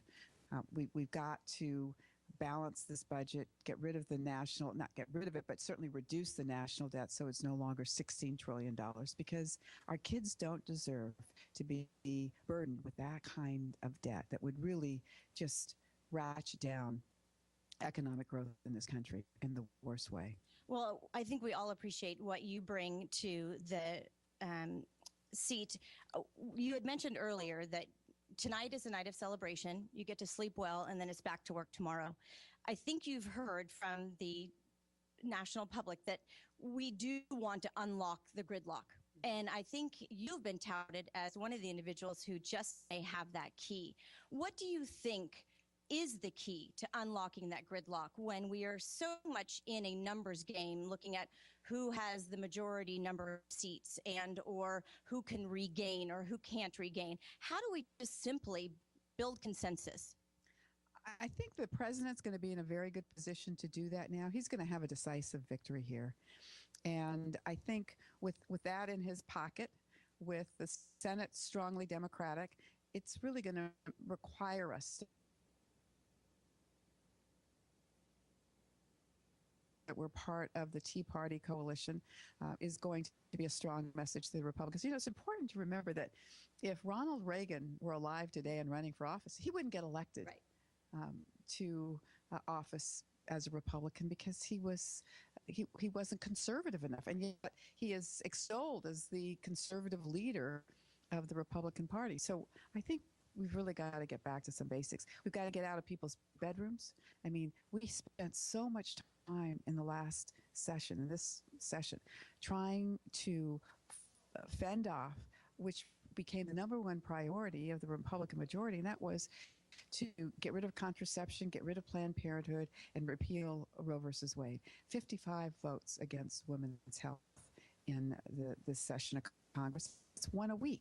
And when you add up the debate, you're talking about a lot of time wasted on something that's already been decided. Let's fix the economy.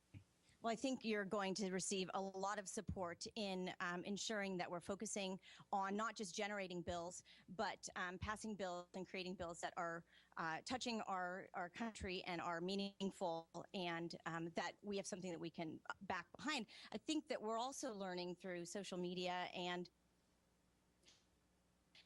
through folks that are twittering and putting conversations out there, which is a great thing, that we're not really trusting what these bills are all about. Is there something hidden? What's the story we don't know? So how do we communicate to the general public that we are in fact saying and doing and implementing what we say we're doing? Well, here's something that should give us all reason to pause. If Prop 30 goes down, it is going to be the most draconian cuts the state has witnessed in terms of education and so many other services. And Governor Brown made that very clear as he went around the state. Now, the fact that that didn't register strongly enough in the electorate suggests we've got a lot of work to do, because basically they're not trusting us. So we got to make sure that we are trustworthy and that people will believe the words that come out of our mouths. I think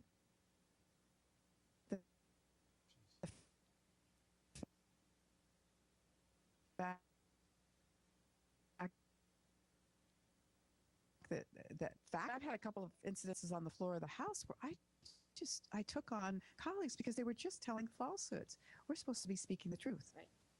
And I think the onset of social media sort of allowed us to ensure that we are actually speaking the truth. I mean, it's really holding people accountable, both on a social level and a political level, to ensure that, because it's now taped, it's now out there for all to see and hear and replay and fact check.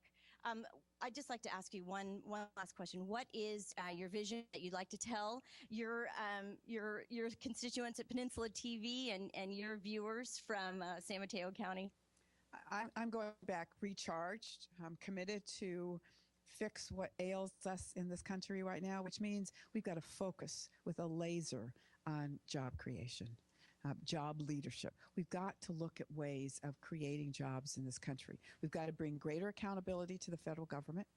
We don't need to make ships that sink and planes that can't fly, and we can't continue to give the Department of Defense a blank check. We can't afford that. And I think we've got to take very good care of our veterans, and we have been doing a lackluster job of making sure that veterans' claims are properly processed. So I'm going to go back willing and able to do all of those things. Thank you, Congresswoman Speer, on your reelection, and also to folks in Peninsula TV. It looks like we've got a national message of forward, hope, cooperation, collaboration, and fiscal conservative. So thank you so much again for joining us, and I'm tossing it back to Mark in the pit. Danny, thanks a lot. Please tell Jackie thanks for the jelly beans. See if I can soften up my disposition a little bit along the way. Mark wants me to tell you that he says thank you for the jelly bean. It's hoping it will soften his disposition. Good. Well, I hope you're taking some, right? Well, we will take some back to the studio. Jackie, while I've got you here, I can't resist a political question on a political night. Okay, Mark has one last question for you that he'd like me to ask you. Okay. Of course, the rumors are always flying about you because you're so popular. Are you thinking about running for another office, maybe running statewide in 2 years? So he's already on the rumor trail. I guess it's out there in social media. Are you thinking about any future run for something? You know, that sounds like the Mark of yesteryear. Not enough always jelly the beans. reporter, always wanting to get the scoop. I'm going back to Washington to do my job, Mark. All right, Jackie, thanks so much for being with us. Thanks a lot. Thanks again, Mark. We'll see you guys soon. Yeah. We're joined now by Nick Calderon. Works for the County of San Mateo, worked on Capitol Hill for quite a while. And Nick is here to give us a little more perspective. We've been talking a lot in the evening about the Hispanic vote, the Latino vote, and what kind of impact Nick had on the presidential election. And by all accounts, it looks like, based on exit polls, that it was a substantial block of votes that went to Obama. What's your assessment of it? What's your analysis of this vote? Yeah, you know, I think I definitely think it played a factor in first Florida. You know, Romney had no shot of winning without winning Florida, and he didn't lose Florida by that much. I think last I saw, about 40,000. Florida has a large Hispanic population, and he just did not. He didn't do what he needed to get the support there. You know, he also lost Nevada. He lost New Mexico, which both used to be swing states and now are really more Democratic states. You know, it's hard to win the Hispanic vote when you're talking about self-deportation, and you're coming from a party in general that spends most of their time alienating this group of people instead of seeing what they can do to help. And I think that definitely played a factor. You know, we've been talking about the Latino vote and the Hispanic vote in California for 25, 30 years. And I think a lot of Republicans think that on the natural, there should be a good chunk of Hispanic voters who would vote Republican because they tend to be socially on the more conservative side. Economically, they probably tend to be a little more conservative. Is that a fair assessment? And why hasn't the Republican Party made more inroads into that constituency? You know, I absolutely think that's an accurate statement. You know, Hispanics are, you know, I often think this as well, that, you know, they're a natural fit for the Republican Party. They fit this description that the Republicans always talk about, you know, coming to the United States and pulling yourself up from the bootstraps and finding your American dream. And, you know, they also have that religious value. However, the Republicans are not making an effort to include them in the party. When you have states like Arizona, you have states like Alabama passing their strict immigration bills, you really push your younger population, you really push your Latinos to the Democratic side. Whether that's really where they want to be or not, that's where they're accepted. And, you know, I did work down in Arizona, and you see, you know, I worked for the committee that passed Arizona's immigration bill right out of college. And there, you know, there are thousands of people protesting, young people, old people. And these younger kids who are getting ready to start voting, you know, they don't want anything to do with the Republican Party. You know, they're not welcome. Is immigration that hard an issue? I mean, it certainly looks like there's no simple solution. Is it a tough issue and is it the kind of issue where if you wade into it, no matter what you do, you're going to get people mad at you? I think it is. I think, you know, I think the Republicans as a whole have really taken this stance against it, where Democrats have really worked to embrace recent immigrants and the Latino culture. I think there's a lot of aspects surrounding it, whether it be people coming here to work, or down in border states you have your drugs and your human trafficking. So I think there are a lot of different aspects surrounding it that don't get the proper attention, and they all get lumped into one. Mm-hmm. And so I think I think it's kind of it's a hot topic, and Republicans like to fight against it because it mobilizes their base, whereas Democrats are doing they're doing the complete opposite. And but I think going forward, I think if the Republicans are going to want to have a shot nationwide, they're going to have to change their approach. If we can talk for just a moment about San Mateo County, mm-hmm. and we just looks like a measure on the ballot passed that will require people to run and be elected by district. Mm-hmm. One of the arguments the proponents made for that measure is that it will improve the chances of electing minorities and have the Board of Supervisors perhaps ethnically more accurately reflect the demographics of San Mateo County. Do you think that's going to be the case, or is that a little soon to say? Actually, I disagree with that completely. What you do is you take people who are sitting on city councils, and you're using city councils as essentially a feeder into the Board of Supervisors. Specifically, in District 1, I think that's going to be more up for grabs. But District 2, it's always going to be a City of San Mateo person. District 3, San Carlos or Pacifica may have an advantage there. District 4, which is the one that everyone thinks is going to go to a minority because you have East Palo Alto, you have North Fair Oaks, that's going to be a Redwood City person every time. It's the biggest city in the district. So I actually think it's going to be counterproductive to what the people think it's going to do. I think the other thing is you reduce your chances.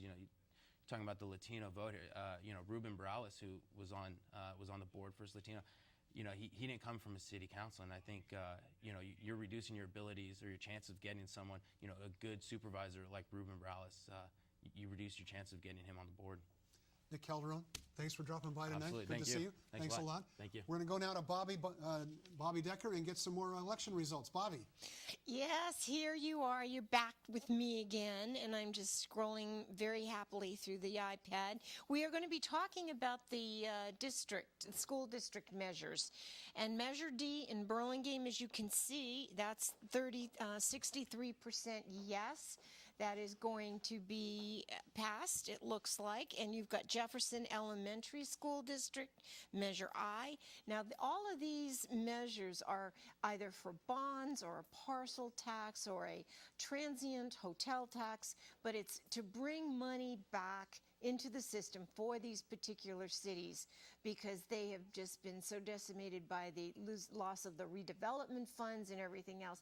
So I thought that it would be much tighter on some of these races, and they surprised me. People are wanting to make sure that their schools stay great and that their funds are used for the improvements that they so badly need. Jefferson Union High School, they're at 71%, almost 71.5%. You've got San Bruno Park School District, Measure G, and that's 55.5 to 44. So, we're going to have to see. That's kind of almost even there. And that is a parcel tax. That will be $199 for, I believe, 5 years. I'll have to check my notes on that one, 3 or 5. San Carlos, Measure H is passing. You've got your town of Atherton. Measure F was for the relocation of the library. That looks like they just don't want that to happen.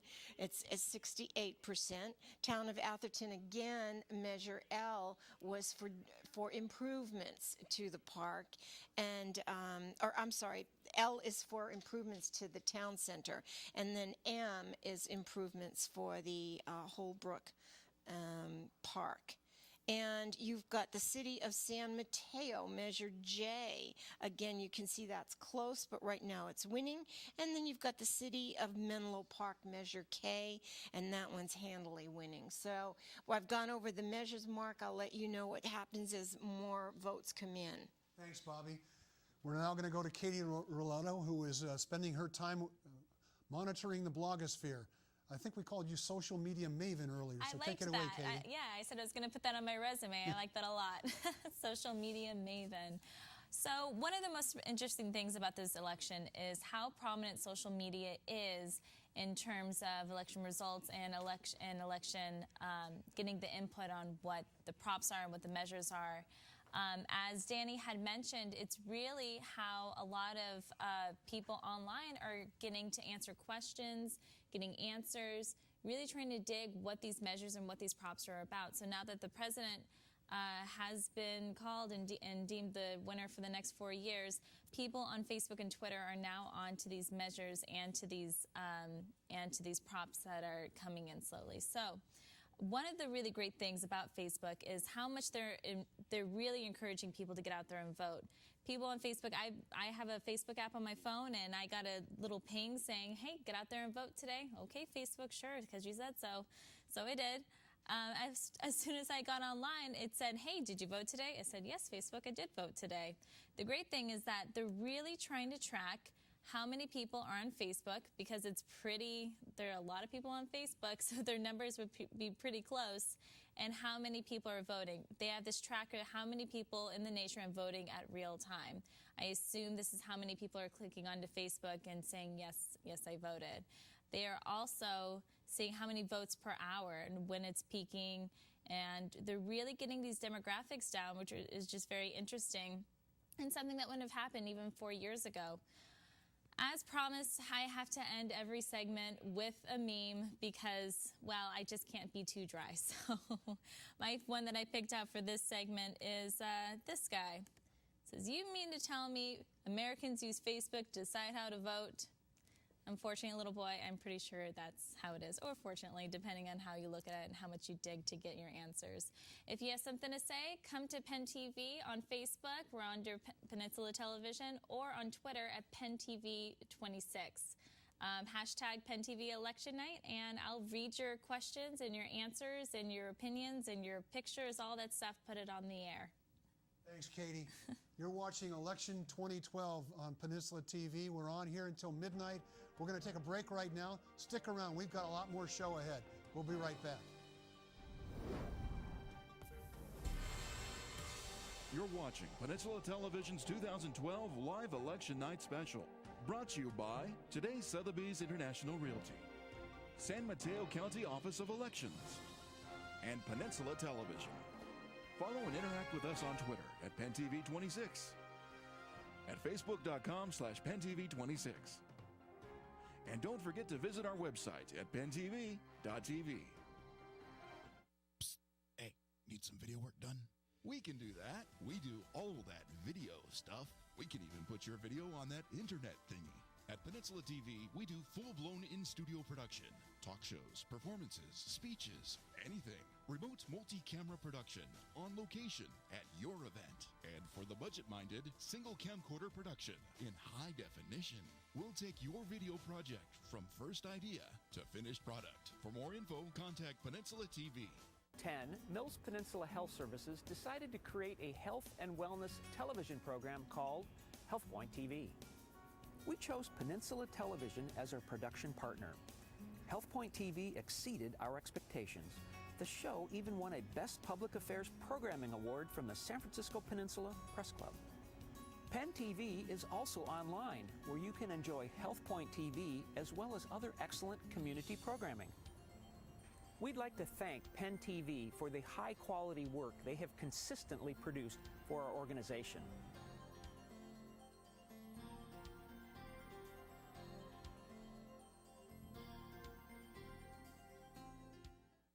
Hey everyone, I'm Mitch Jurisic of Hooked on the Niners for my pals here at Penn TV. You know, Penn TV's been around for a while now, providing entertainment and news for our community, and these people are wonderful to work with. They're courteous, they're professional, and they've got all the state-of-the-art equipment. So if you have an idea for a television show that you'd like to do, or perhaps your company or a nonprofit, this is a great avenue for you. Take it from me.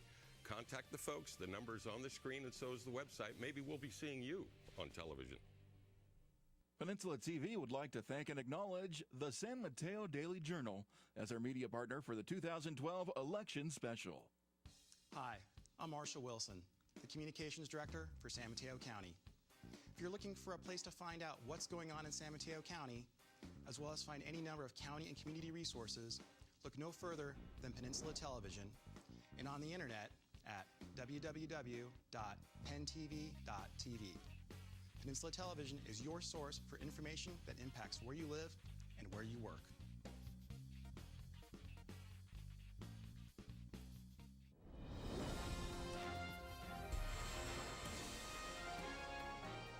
You're watching Peninsula Television's 2012 Live Election Night Special, brought to you by today's Sotheby's International Realty, San Mateo County Office of Elections, and Peninsula Television. And now, back to Mark Simon.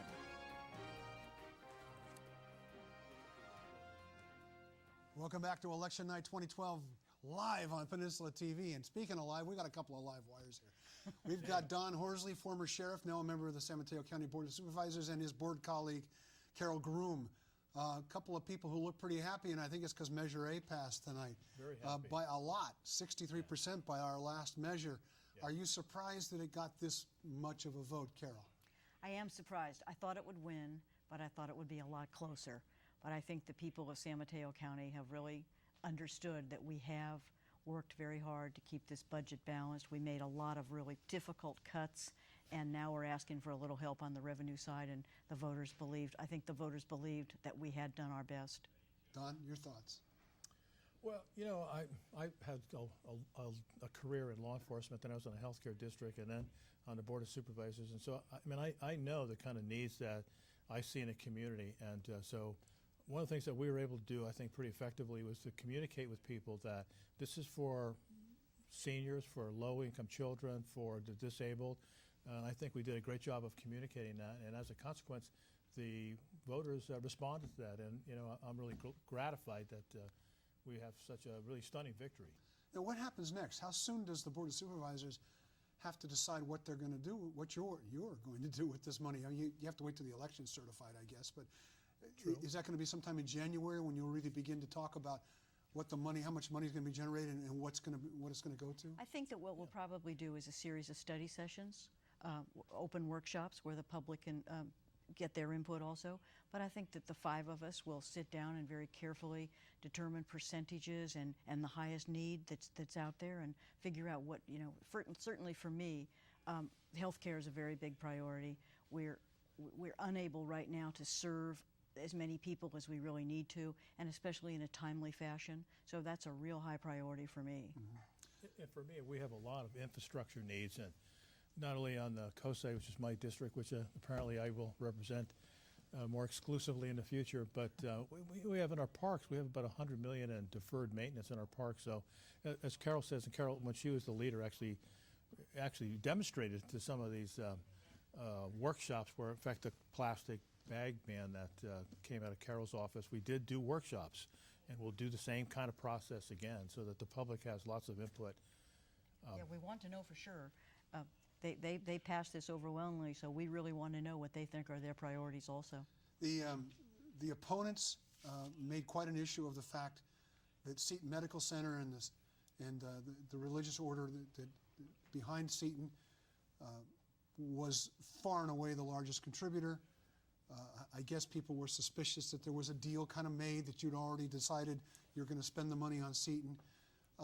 We had Marshall Wilson on earlier, the communications director, talking about the impact it would have on county health services if Seton went away, that they're serving perhaps more people who qualify for county health services than the county is, and suddenly this is a huge burden. But is that something you're going to do? I mean, they need to retrofit, they need to seismically retrofit that hospital. No deals have been made. Mm-hmm. Let's be real clear about that. We have no memos of understanding. We have no percentages of where the money goes or doesn't go. But it is true that they do more Medi-Cal, Medicaid, than any other hospital, including the county hospital. Mm-hmm. And should they not be able to seismically upgrade themselves, our North County health system would simply fall apart. Mm-hmm. So we have to take that into consideration. And you know, I just add something on. I grew up in Daly City, and I grew up with that hospital. I remember when we did not have one, and you know, I grew up before when they had just a little tiny little clinic. That hospital is incredibly important. When I was a police officer in the city of Daly City, the first officer that in my career was killed in a line of duty was shot, and he later died in that hospital. So I spent a lot of time in the emergency room, and I know how important that is to the citizens up in the whole North End.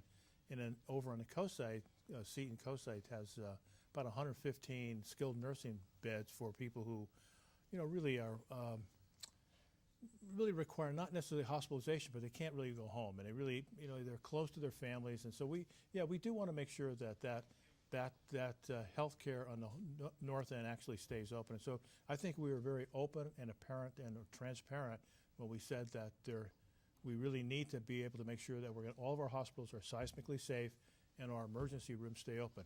On the coast side, the only emergency room is Seton Coast side. One of the things that came up during the campaign was the decision by the board to build a new jail.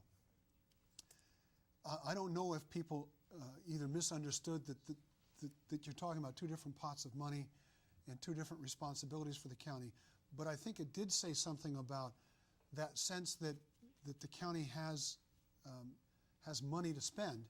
Why isn't it spending it in a different way? What's your reaction to that?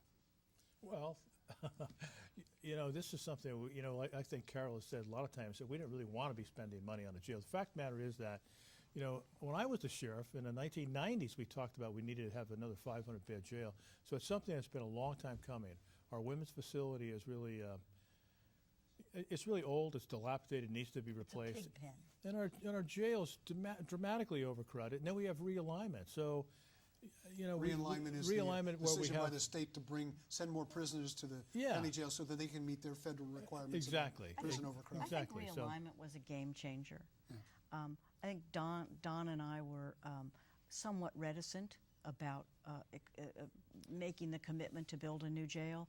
Both of us, I think, at one point thought that perhaps we should just build the women's jail. But when realignment came and we were told that we'd probably get maybe 30 new offenders a month, we're already way ahead of that. McGuire, which has a capacity of about McGuire, the current jail, has a capacity about 600. We're almost 1,000 there every day. You can't rehabilitate. You can't do treatment programs when you're in those overcrowded conditions. So I kind of thought at the end of the time, there was no choice but to do this. Mm-hmm. If you guys can stick around, what I'd like to do, Bobby Decker's got some new results for us. I'd like to go to Bobby and hear the latest numbers, and then come back to our two members of the Board of Supervisors and ask a few more questions, if you guys can stick around for just a second. So, Bobby, why don't you tell us what you've got? I'd be happy to, Mark. You will see, I thought it might be very interesting to compare the results that we're getting in San Mateo County on the propositions against what they're seeing at the state level. But you will see that 16%, 17% at the state level of the precincts that are reporting. On Proposition 30, which is temporary taxes to fund education, you see that they are almost split. It's 48%, 51%, 48 being yes, 51 being no. Here in San Mateo County, we have 60% yes and only 40% no. So you can see that we're much more interested in getting that funded, in getting that education component funded. Proposition 31 on a state level, you've got the state budget, you've got 42% yes, 58% no. We're here, we've got 40% yes and 59% no. So we're in alignment with them there. On Proposition 32, which is the political contributions by payroll deduction, with 17% of the precincts, we've got 48% being yes, you've got 51% being no. Here is 38% yes and 61. So San Mateo doesn't run with the crowd all the time. We're kind of little renegades over here. Proposition 33, the auto insurance, 47% yes, 50% or 52 rather say no. In here in the county, it's 41% to 59%. Then we move on to Proposition 34, which is the death penalty repeal. On the state level, 43% say yes, 56% say no. Here in the county, it's 55% yes and 44% no. So Proposition 35, just to keep it moving along, human trafficking, 83%, and we're at at 84%. So we're running right along in line with that. With, let me see, Proposition 36, the three strikes modification. On the state level, you've got 68% to 31%, and on our level, it's 76%, 23%. So the county is even stronger on that one. Proposition 37, genetically engineered food labeling. Again, that's a very, very, very confusing proposition. You've got people not understanding. You can almost see that they're like, huh? And here in San Mateo County, 37%, you've got the same type of turnout. People just don't know what to do with that particular proposition. Proposition 38, tax for education and early childhood. As you can see, only 25% are the yes. It's being resoundingly defeated on the state level. And here it's the same thing, over 73% saying no. Prop 39, hang in with me. I've only got a couple of more here. Business tax for energy funding. 59% is a yes on the state level with 41% no. Here in San Mateo, it's 67% yes with 33% no. And then Prop 40 is, that was a done deal, that redistricting. So there you have it, Mark. In some ways, we're just standalone little county here, and in other ways, I think it's taking them so long to count the votes on the state level that we may actually be in sync. So I kind of like being a renegade for a while. Well, I like the idea that we're both fast and smart. And speaking of fast and smart, let's going to go to Katie Loretto to talk a little bit more social media mavenhood.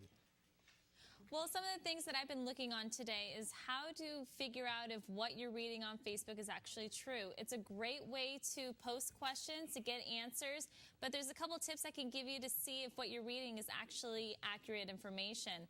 The first thing is always look for sources. Look to see if what they've been posting has cited some kind of reputable news source or anything that has come from there. Also, be wary of really, really cool looking photos. Last week there was a photo of some soldiers standing in the rain, and I think it was at the tomb of the unknown soldier. And the photos just from September. Something you can do if you're not quite sure if a photo is old or new, you can just take the photo, upload it to Google, and Google will say if there's been other matches recently. So you can see this one, for example, is all the way from back in September. So obviously it wasn't during Hurricane Sandy.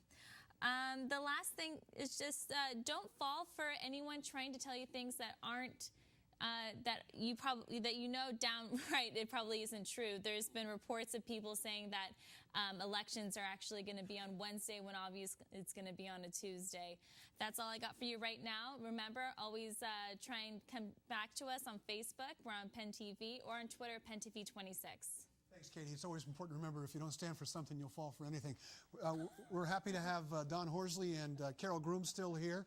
We heard some interesting numbers from Bobby about how this county doesn't vote like other places. This county passed Prop 30 by a 20% margin. What is it about the voters here? They're stronger in opposition to the death penalty. They're stronger in support of food labeling. This has become a very liberal community. What has happened here? Why is this? Yeah, I think you're right. I think it's, I hate to be parochial, but it's, you can see we have higher education levels, and I think that we are much more supportive of education than other counties. I think we are very liberal, but I think at the same time there's a streak of conservatism in the county as well. So we don't really like a lot of changes, but I think in a lot of ways, when there are liberal causes, I think that we're quick to sign on to that. I think we think about things very carefully in this county.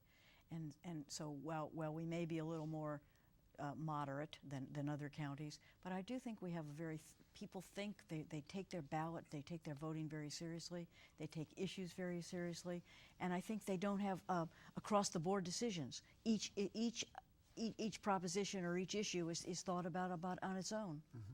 Let's talk about the other ballot measure in San Mateo County that drew most of the attention, which was Measure B. Let's see. I thought. Well, we'll get to C in a second.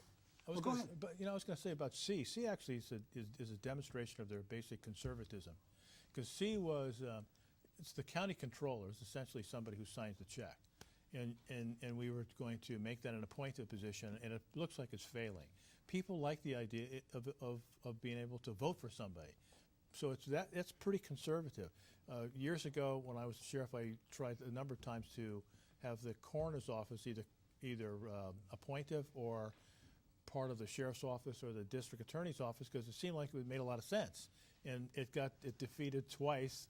And so I've said, I'll never do it again. So that is an example of their basic conservatism of not wanting, being really careful about change and, really like the idea of there being checks and balances.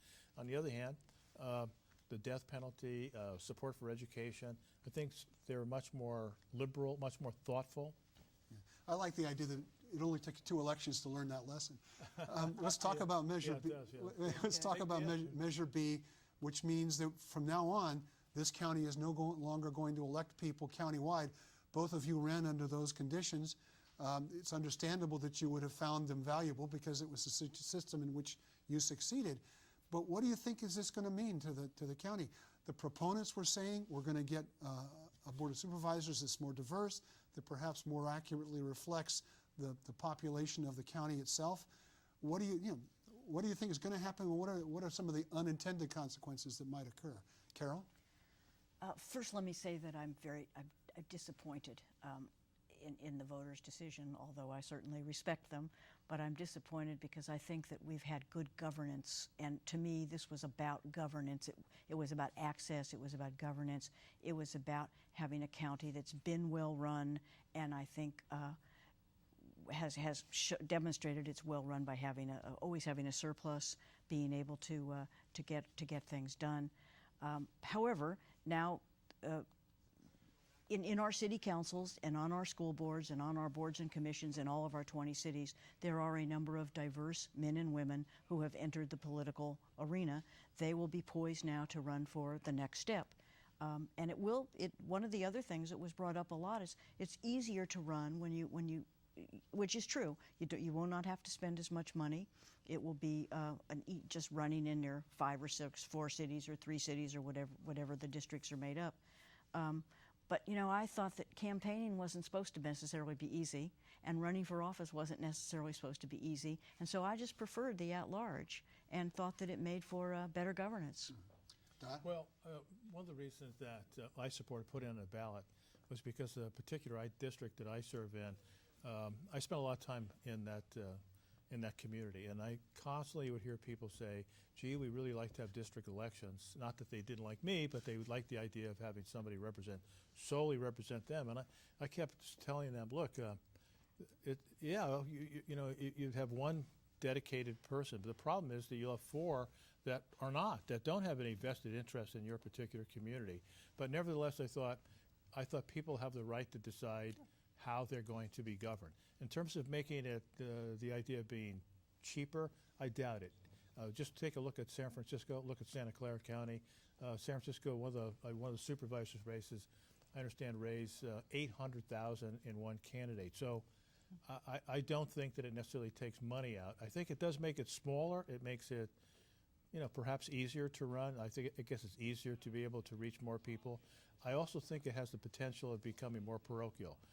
And I know that there are people who would say, and one of our colleagues would say, that most of what we do really involves the whole county. Well, it doesn't, because in a sense that, for example, in my district, I could say, I have a clinic. I want to make sure that my clinic gets all the resources that it needs. I don't really care about your clinic necessarily. The same thing with transportation. We have a problem with transportation. I want to see all the buses in my district. So I think it could very easily lead to a lot more parochialism. I hope it does not. I don't think it will with the current Board of Supervisors, but it's possible in the future. On the other hand, I think people have a right to decide how they're going to be governed, and they've made that decision, and I'm perfectly fine with it. Here we go. So here we go. So both of you have 2 more years to go on your respective terms, right? Yes. So you'll end up serving in this situation. So maybe a district office is something you have to set up now too, something you have to look at. First of all, both of us spend a lot of time in our district. Yeah. I'm there all the time. I can just put the mileage on my car. I meet with the community councils on a regular basis, so I'm perfectly comfortable with running district-wide. Yeah, Yeah, me too. I represent Belmont, part of Belmont, Foster City, and San Mateo. I'm in those three cities all the time, and will continue to be. But I also enjoyed very much. Don and I have been partnering on a couple of things on Alpine Road, trying to get some money to get Alpine Road fixed. I've enjoyed that. I've enjoyed learning all the other cities of the county.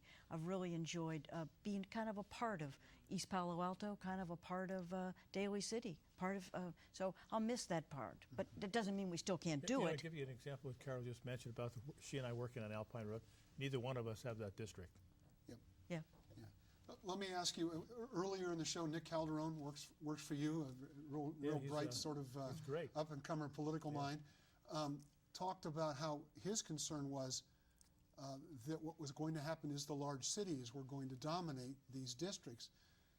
Redwood City in one district, Daly City in another, San Mateo in your district. It's a little harder to figure out which city in your district would dominate, but do you think that there's some validity to that? Oh, certainly. In my district, there roughly is 150,000 people. The coast side, the unincorporated coast, has about 13,000 people. So 13,000 people are not going to dominate 150,000. So, you know, the biggest city in my district is actually Pacifica. And I do have San Carlos. It really has kind of a smattering. I have part of Road City. I have all San Carlos. It's very eclectic district. I think one of the things that went untalked about, I tried to talk about it a lot, but people, the newspapers didn't pick up on it too much, was that we're the city councils for unincorporated areas. So the unincorporated areas have had 5 votes. Now they'll have 1. And I think that's a kind of a hidden part of this that didn't come out a lot. I'll call myself the mayor of the unincorporated community. And by the way, for the record, one of the main proponents on the board of this measure was Dave Pine. We were going to have him on. He got sick, can't come on. Otherwise, we give him a chance to come on and talk about why he thought it was a winner. Don Horsley, Carol Groom, thanks for joining us here on Peninsula TV. Thank you. We'll see you soon. Thanks a lot. Thank you, Mark. We now have John Mays, the editor of the San Mateo Daily Journal, on the phone. John, how you doing? Good. How about you? Good, thanks. I know you're putting your paper to bed. Lots of news to cover. What's your lead story for tomorrow? Geez, I don't know. What do you think? Well, I'm thinking maybe the election. I'm thinking in particular which local election, which county election are you really paying the closest attention to? Is it Measure A? Well, I think we're going to have to lead with the presidential election, but the main one, there's probably Jerry Hill winning the Senate seat, and whatever happens with District 4, the supervisor race. I know in your editorial pages you were uncomfortable with Measure A. Your editorial position was a no vote. Are you surprised it passed, and are you surprised at the margin by which it passed? Yeah, I was. I mean, considering that in June, San Mateo County voters voted no for 2 out of 3 measures that would tax visitors to this county rather than themselves, and then vote to say that they want to tax themselves for essentially the same services. Yeah, it's sort of a perverse point of view. That. It is sort of a strange point of view. We're not going to tax strangers. We're going to tax ourselves. It's an interesting analysis. It's very generous. Yeah, well, the people here can be generous. Measure B, on the other hand, you also urged a yes vote. Are you pleased by that vote? Do you think that's going to dramatically change the makeup of something like the Board of Supervisors? You know, it'll be interesting to see. I'm not really sure. I think there could be an opportunity to see some more competitive elections, and that's always a good thing. But we'll see how it goes. I don't think it'll change the governance of the county whatsoever. I think people will still govern the same way, regardless if they represent a district or the whole county, because I think everyone sort of has the county in mind. So we'll see. You look at the totality of the ballot in San Mateo County, the different issues, different incumbents, most of whom seem to be getting reelected. Are there any other surprises, any upsets in there that caught your attention tonight, John? Well, not really. For the races that we followed, I think it's interesting that Sabrina Brennan got the most votes for the Harbor Commission. Considering that she was in 3rd place in 2010.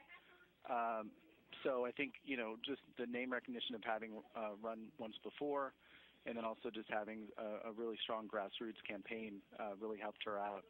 I think Jack Hickey for the Sequoia Healthcare District, I think people kind of saw what he was doing and said, no, I don't think so. In Half Moon Bay, the two incumbents winning, I think is not really a surprise. So, I mean, for us, there hasn't been a lot of surprises. I mean, from across the country to the state overall, I think it's kind of been what people overall sort of expected. John, listen, thanks. We know you're right on deadline. We don't want to keep you, but we sure appreciate you joining us tonight. We'll all be picking up the Daily Journal tomorrow. And by the way, thank you for your support for tonight's program. We'll see you soon, John. Okay, you bet. Bye-bye. Thanks. We're going to go now to Bobby, get some more results. Some more numbers have come flowing in. What do you got, Bobby? Flowing in. Yes, Warren Slocum. He is actually at 57% with Shelly being at her 42%, and that's with 31% of the precincts reporting. And then we go to our county, the District 7, Joe Ross is in at 59%, and Joanne is at 41%. Then we go to Brisbane because we want to know what Brisbane is doing. And we've got the two top vote getters are Robert Dietmer and Don Cutler, and that's 35% and 32%. Then Cabrillo, the Unified School District members, Kate Livingston and Michael John Ahern are the top vote getters as we go forward. La Honda Pescadero Unified School District members, we have Robert McCann and Kathy Crane. Sorry about that. It's getting late in the evening. They are our top vote getters. Ravenswood City School District members governing board, Sharifa Wilson and Marco Chavez are the two that are ahead as we speak. And then Town of Atherton, you've got city council members Elizabeth Lewis and Carrie Weist. Then we've got Daly City members, the city council, Dave Capagna, and you've got Sal Torres. So as you can see, everybody is busy. We've got the city clerk. Annette is ahead by 61%. The city treasurer, I always love leaving on the city treasurer because this is a man who can get the vote. No one running against him. He's got 100%. So, Mark, someday you'll get 100%. Yeah, 100% of what, I guess, is the question. Thank you, Bobby. We are now joined by, should we say, Supervisor-elect Warren Slocum, who has won the 4th District supervisorial seat by a handsome margin and will be the very last supervisor elected countywide in San Mateo County. Congratulations, Warren. Welcome back to the Peninsula TV studio. You used to haunt this place on a regular basis. Nice to be here. Tell me what you think, what your win is. What can you attribute your win to? What do you think happened? What do you think the voters are saying?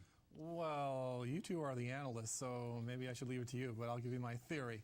First of all, I think name recognition was obviously important, okay? High name recognition. But I think the second thing in all of that was that the people recognized the job that I had done while in office for 24 years, bringing transparency to the elections process, fast and accurate election results, and some of the other innovations that we made while we were there. So I think those two things were kind of key for me throughout the campaign. Got a question for him, Bob? Obviously, one of the big things that was a question mark was Measure A. And now that it appears Measure A is passing by a comfortable margin, what difference do you think that's going to make in terms of the county operation? And how does that change the way you look at the job that you've got to? Well, I think it's a short-term sort of bridge fix. It's not, it runs for 10 years. So it's not the end-all magic bullet. And as I said when I was last here, when I was a candidate, I think we need to put into place some kind of methodology controls over that spending so that we're investing in programs and ideas that and technology that are going to return dividends and help us close that budget deficit over time. So yes, it does give us a little breathing room. I don't think there's a day to lose, but it's good news. Yeah. Measure B, what do you think about district elections, having just run countywide? I believe you were supportive of Measure B. Do you think that this is a good decision? How would it have changed your campaign? Would it have been less expensive? And would you have won that district if it had been a different kind of campaign? Yeah, well, I haven't seen, the vote count's not done yet, so I can't talk about District 4 results yet. But, now that it's behind me, I'm not so sure it would have been any cheaper, perhaps, as I look at it. And so, yes, I was supportive of the measure. I have been supportive of it for a long time. And we're, as you know, the last county in California to make that change. And there's good arguments on both sides. But the voters have spoken, and now we'll make that work. And hopefully, the lawsuit goes away. Yeah. Hopefully. Well, because we essentially solved the problem the lawsuit was threatening to try and attack. What are going to be your priorities? I know you spent the whole campaign talking about it, but what are the 2 or 3 things you're going to try and do first? Well, North Fair Oaks is in the 4th District. It has 15,000 people who live there. The county is the sort of city council, if you will, for those people. There's a community plan that was developed actually in November. And one of my priorities is to go to work on that plan, get county resources committed to move that plan off the bookshelves and into reality. That's going to take resources, time, and energy. And obviously, it's going to take communicating with people, restoring confidence, and being available out there in the 4th District in North Fair Oaks. That's one of my top priorities. Obviously, innovation and technology is something I'm very interested in. Frankly, would like to bring some new technologies to the county, to the board, to the county manager's office. The budget process and finance obviously is important to me. So those would be my top 3 priorities, probably. Describe for a little bit for people who don't know what that plan is and what it would do to North Fair Oaks. It's a major redevelopment isn't the right word anymore because there are no redevelopment funds, but it would really transform that neighborhood, that community. Yeah, the plan talks about everything from a healthy community to changing the way the community looks. There's a transportation hub that's called for that area. Housing developments, changes in zoning, and all of that, of course, there are going to be different opinions. Some people are going to want it this way, some people are going to want it that way. So it's going to take a lot of community building and dialoguing, and I'm planning to spend a lot of time in North Fair Oaks on that plan. Mm-hmm. But we're going to start with the simple things out of that plan first, establishing trust, communication, and then moving forward to some of the tougher issues. Some of the colleagues of yours who've been elected to the board get to go to the board, and the first thing they have to do is start slashing the budget. It must be some sense of relief that even though it's a short-term fix, that's not going to be the first thing you have to do. Yeah, I'm thankful that the voters approved Measure A, of course. But as I said, it's a short-term sort of thing, and there's not a day to lose. So, I don't intend to leave any stone unturned when it comes to the budget and finance, even though this did pass. You were out campaigning. You were out everywhere. Yeah. Had you heard that Measure A was probably going to pass, and did you think it was going to pass by this much? It's winning handily. No, I didn't think it was going to pass by this margin at all. A lot of the places that we appeared and I appeared and people we talked to said, no, we're not voting for that. The county needs to get its house in order first. So I'm very surprised by the margins. Mm-hmm. Warren Slocum, thanks for being with us. Congratulations on your election. Good luck to you. Be good to us all if you can. All right, will do. And we're going to take a break. Stick with us. We're here until midnight. We'll be coming back in just a few minutes with more of everything you want to know about Election Night 2012 here on Peninsula TV.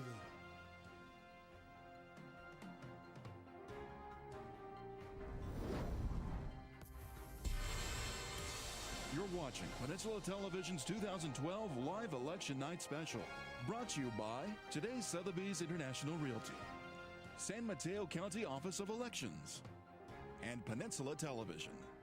Follow and interact with us on Twitter at PenTV26, at Facebook.com/PenTV26. And don't forget to visit our website at PenTV.tv. Hi, I'm Bonnie Editorial, founder of the Bonnie J. Editorial Lung Cancer Foundation in San Carlos, California. Our foundation partners with Penn TV to film and live stream our monthly living room program that is available to anyone in the world that has been impacted by or interested in lung cancer. We have found Penn TV to be a totally professional and highly competent organization in helping us produce and deliver our living room content. Penn TV is not only an invaluable resource to our local community, but certainly has been instrumental in helping the Editorial Foundation get our message out to anyone involved with lung cancer. Please visit Penn TV on your local cable provider or on the web at www.penntv.tv to visit our living room program and to enjoy all the other informative programming that Penn TV provides. Thank you, Penn TV.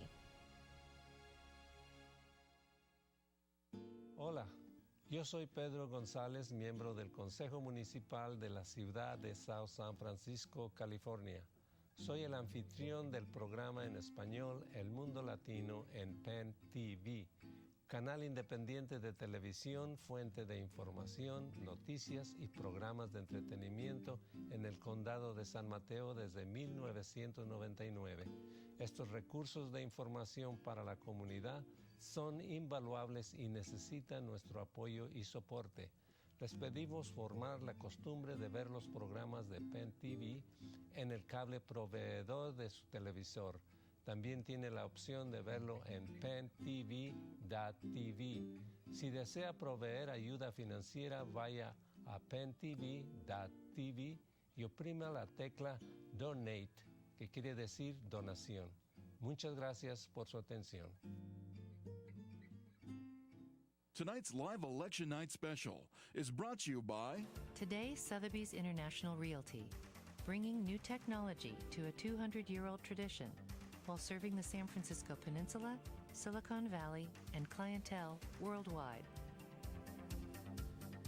San Mateo County Office of Elections. Peninsula TV would like to thank and acknowledge the San Mateo Daily Journal as our media partner for the 2012 election special.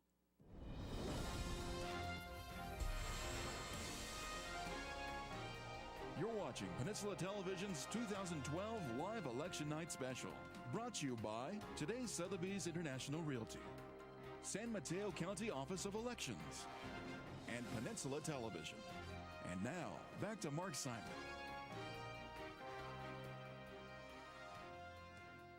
Welcome back to Election Night 2012, Peninsula TV's live election coverage. We're here till midnight. Stick around. We'll keep you as entertained as we possibly can. And speaking of entertaining, Katie Ruletto is here to give us more social media insights. Katie.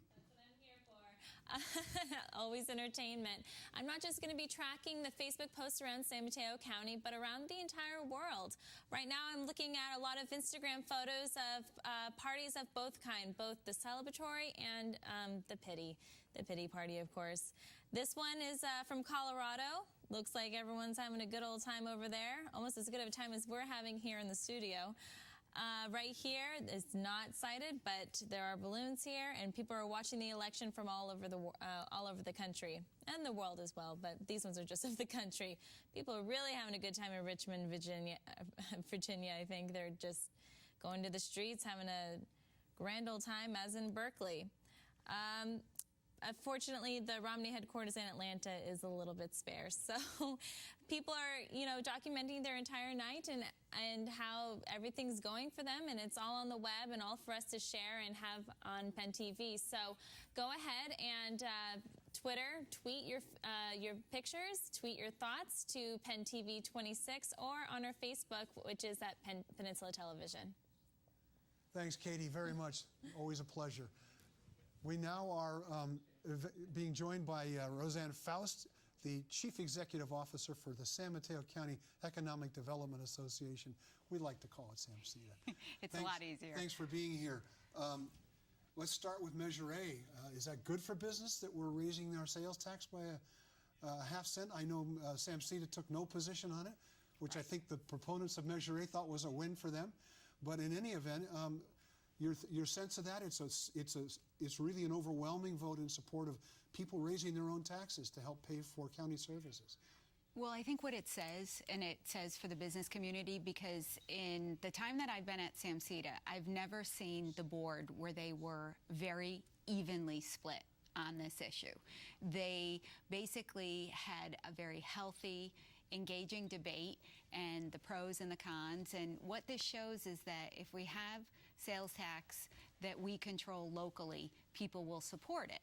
And I think those on the board that felt it would go towards transportation, towards necessary services, that was what they were talking about, where the other board members felt that the economy just wasn't there yet. You've been following another issue that isn't in San Mateo County, but is critical to San Mateo County. That's Measure F on the San Francisco ballot, which would have at least set the city on the path of tearing down the Hetch Hetchy Dam, Hetch Hetchy being the major source of water. And the outrage for all of us, of course, is that it's more than 2/3 of the customers for Hetch Hetchy water are outside of San Francisco, and yet here was San Francisco making this decision. So you've got the latest returns. What do you know, and what do you think? Well, I just came from San Francisco, so we were with all the folks that worked on this campaign, and we're proud to report No on F right now is at 78% to 22%. So No on F is overwhelmingly being defeated, the idea to take down the Hetch Hetchy. I mean, for us in this county, it would have been, we're paying for bonds to rebuild the system, to make it seismically safe. And they've been tearing up big hunks of the county all over Absolutely. the place. At the same time, we could have been paying for it to be taken down. Yeah. You know, I guess the question is, it's easy to take offense at this. The fact that it was even on the ballot. Back when I was still a journalist and writing columns, I got quite a lot of mileage out of San Francisco's tendency to treat us like the colonies. I don't know if you're upset that they even put it on the ballot, or are you reassured by the margin by which it was defeated? Actually, both. I'm reassured that it was defeated so overwhelmingly, because this issue has come up multiple times over the last X number of years. But what it's going to do, it's going to open the debate for us in San Mateo County to have a voice in the system going forward.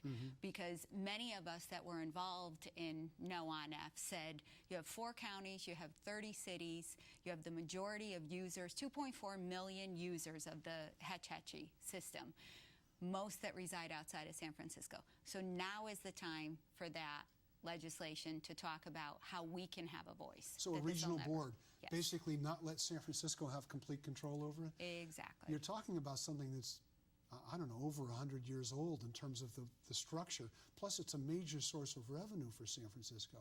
I got to tell you, if I'm a San Franciscan, I could see 78% voting against that just as easily as they voted against this measure. Well, I think we're going to have to work hard on it, and we're going to have to work with the folks in San Francisco, the folks at our state legislature, and the folks here in San Mateo County, because this is critical. This is 99% of our water supply in San Mateo County comes from the Hetch Hetchy, and we should have a say in it. It is one of the best water systems, gravity-fed, all of the electricity that it generates. I mean, it is a fantastic system, and we should have a say in how it's controlled.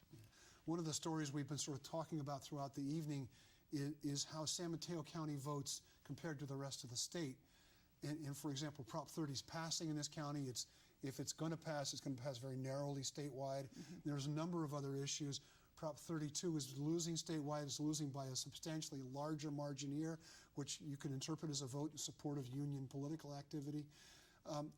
Is this county really that liberal? I mean, you're the voice of business. That's what Samsita is supposed to be for the county.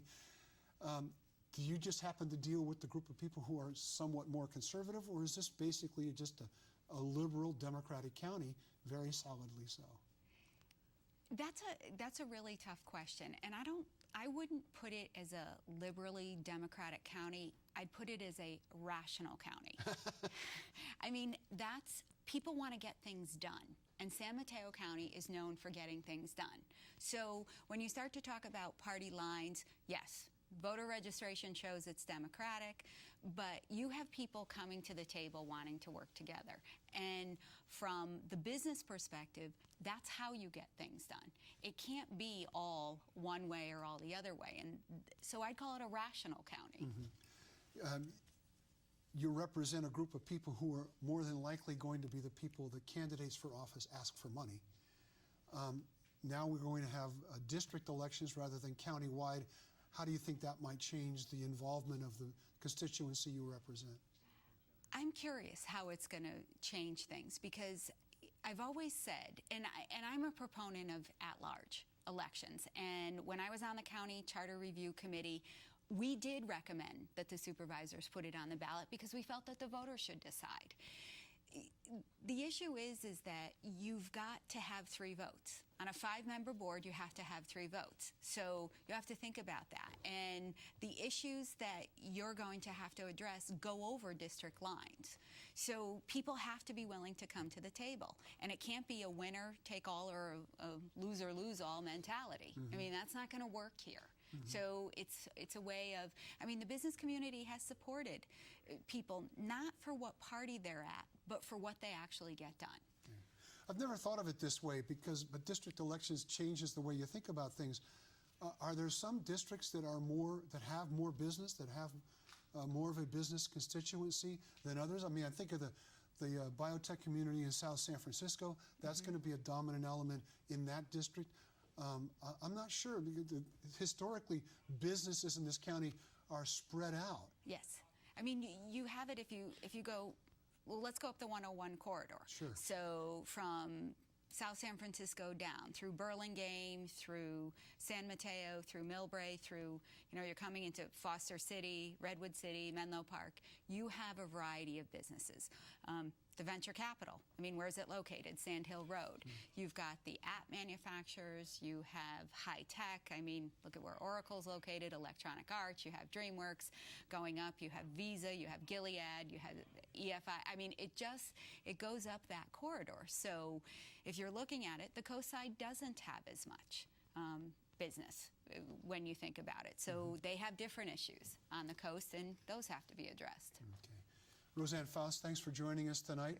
Thanks, Mark. I think we're all relieved that you were watchdogging Measure F for us up in San Francisco, and we'll see how the rest of this plays out. I believe we have a phone call now waiting for us, if I'm correct. Not quite. Well then, Bobby, have you got some results? Maybe we can call on you a little bit? Of course you can, Mark. I'm always happy to help. Besides, some of these are very amusing to read. You just never know what's going to happen. That's part of life. Well, I just wanted to back up real quickly. I do have the City of Palo Alto City Council, and I was going to the East Palo Alto. Okay, so it is.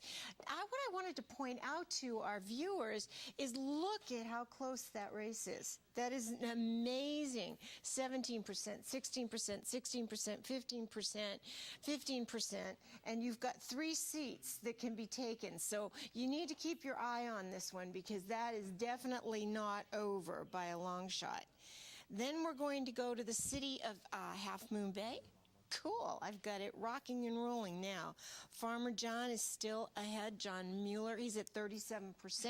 You've got 26% and 22%. So that number 2 position, that could rock back and forth.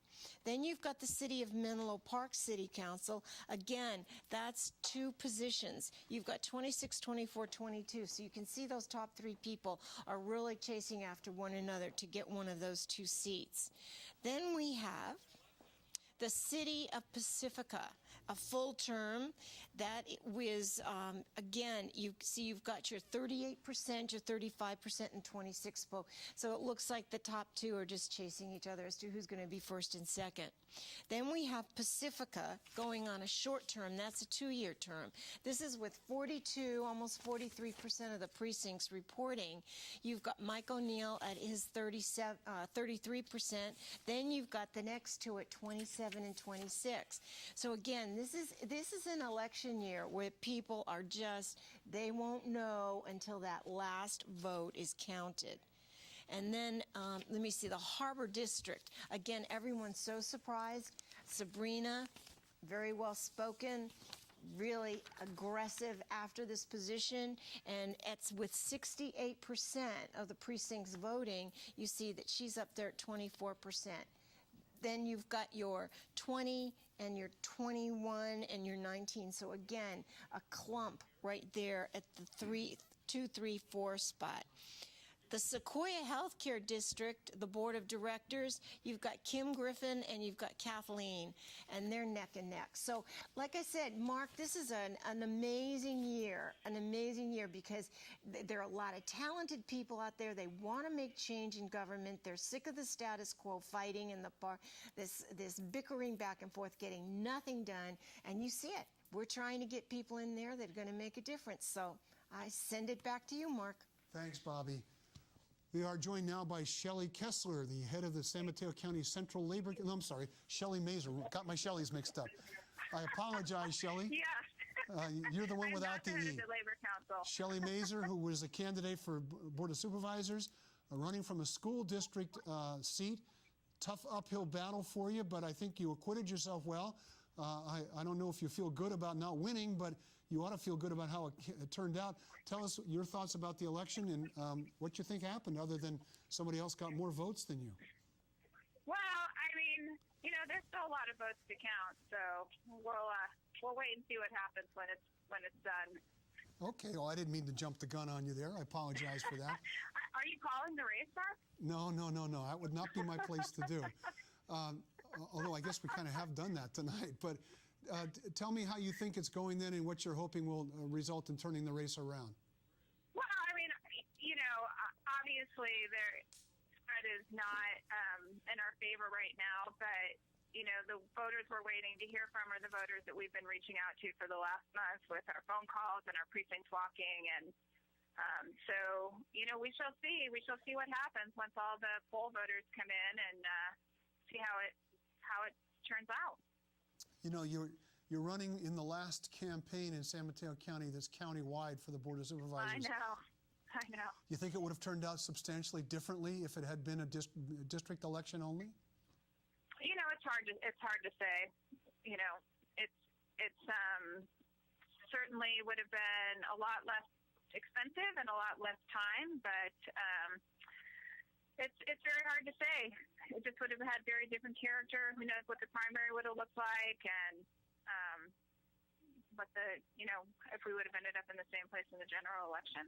If the numbers we're seeing hold, you will have run substantially ahead of where you were in June. That must feel good. And tell us what you were saying to voters you thought probably added to that number. Well, I mean, yeah, obviously it's great to do better now than we've done in June, than we did in June. And I think, you know, a lot of the credit goes to all of the volunteers who worked on my campaign over the last several months. I have had a great ground campaign. I've had terrific support from the Democratic Party, from Labor, from my friends and community members who stepped up and spent a lot of time on the phones, a lot of time out walking precincts and, you know, sharing our message and introducing me to voters. So I give all the credit to everybody who's worked so hard for the last few months. Shelly Mazer, thanks so much. You ran a great campaign. I think my old friend Bob Marks is here. We often talk about a candidate who may not win the race but ends up winning anyway by laying a foundation for future campaigns. If this doesn't work out, my guess is, knowing you, you're not going away. You're going to be involved and you're going to be around for a while. Well, I still got my school board seat if this doesn't work out, so I'll certainly be committed to working really hard for Robert City School District for the next few years, and, you know, we'll see what happens. Thanks for joining us tonight. We'll talk to you later on. Good luck to you, Shelly.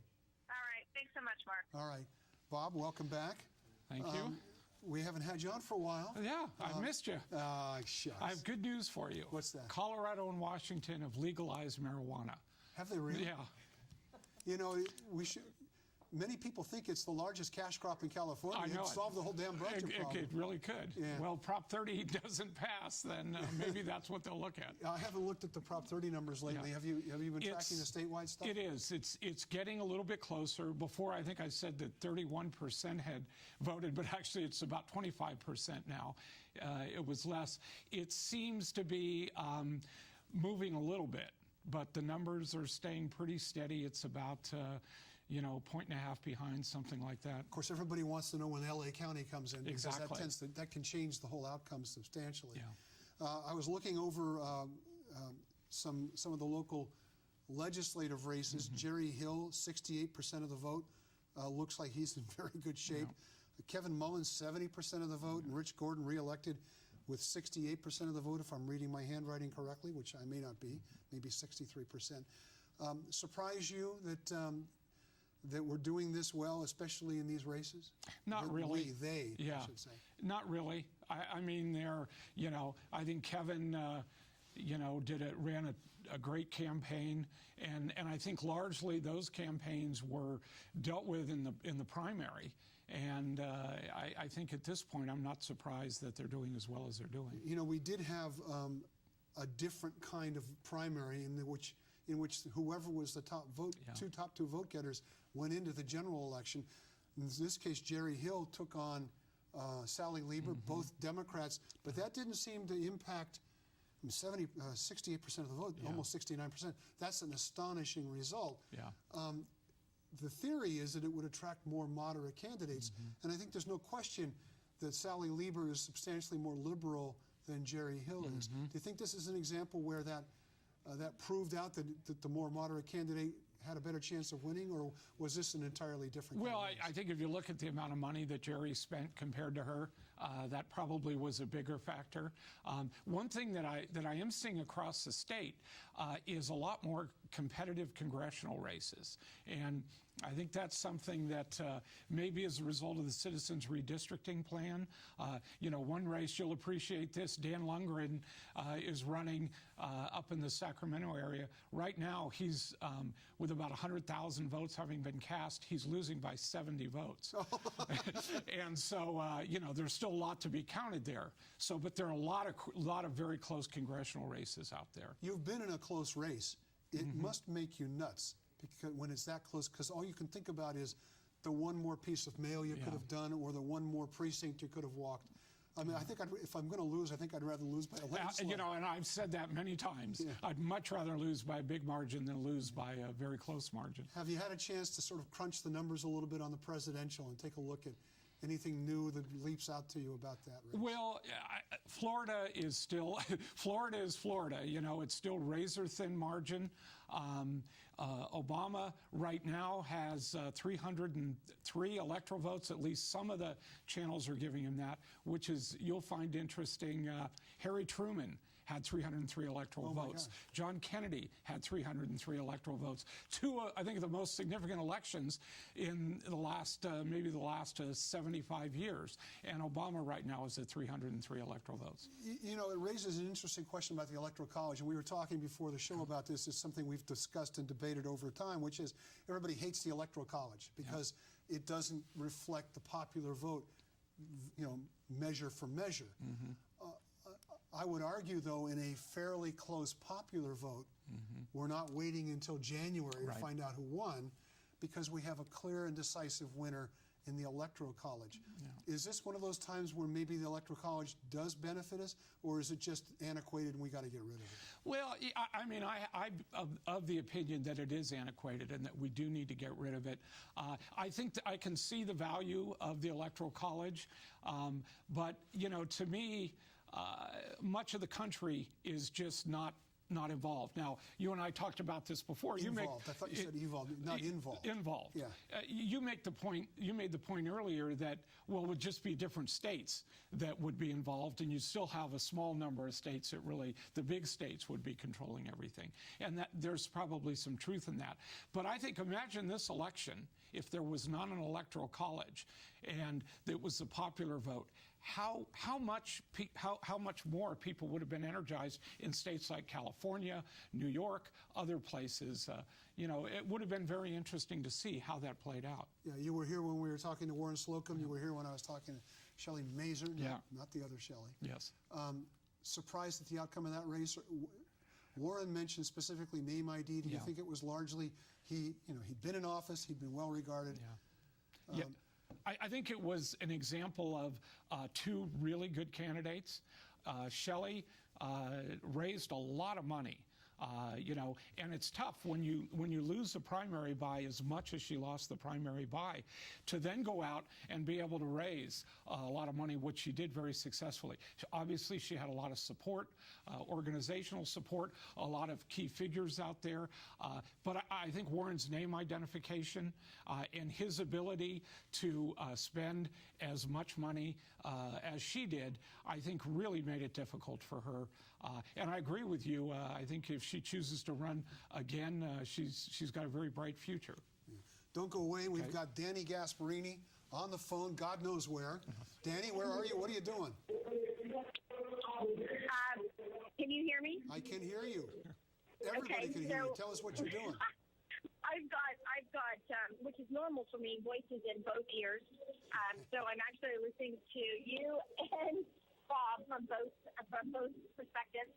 Behind me, you can hear President Obama is still speaking and thanking his constituencies and building his vision for the future.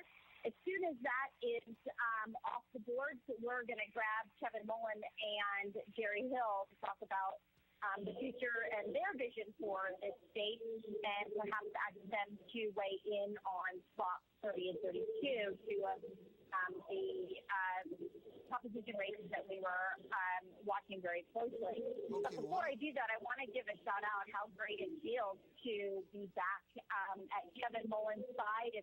If we all remember the days gone by where it used to be the Bob and Mark show in the pit, Kevin Mullen on results, and, well, me in the hospitality suite eating salami and picking a breadstick.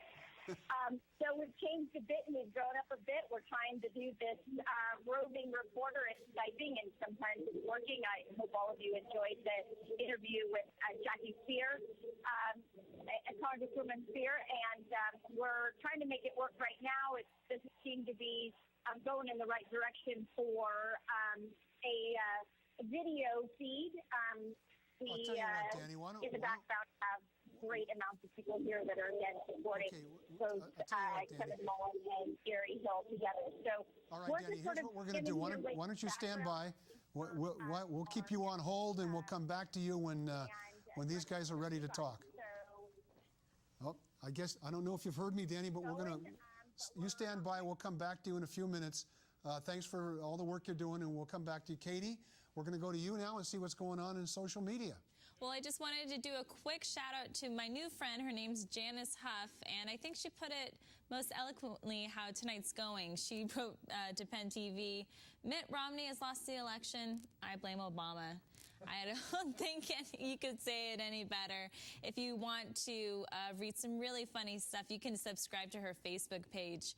Also, don't forget us on Penn TV, Peninsula Television. Like us, please talk to us. We would love to have a conversation on air and get all that fun stuff on TV. I've been missing my memes, I think, my memes on my segments. So here's one that I just found. Let's see, where did I put it? Aha, here it is. Brace yourself, here comes the election tweets. Well, I've been bracing myself all night, so bring them on. I'm ready for them to go.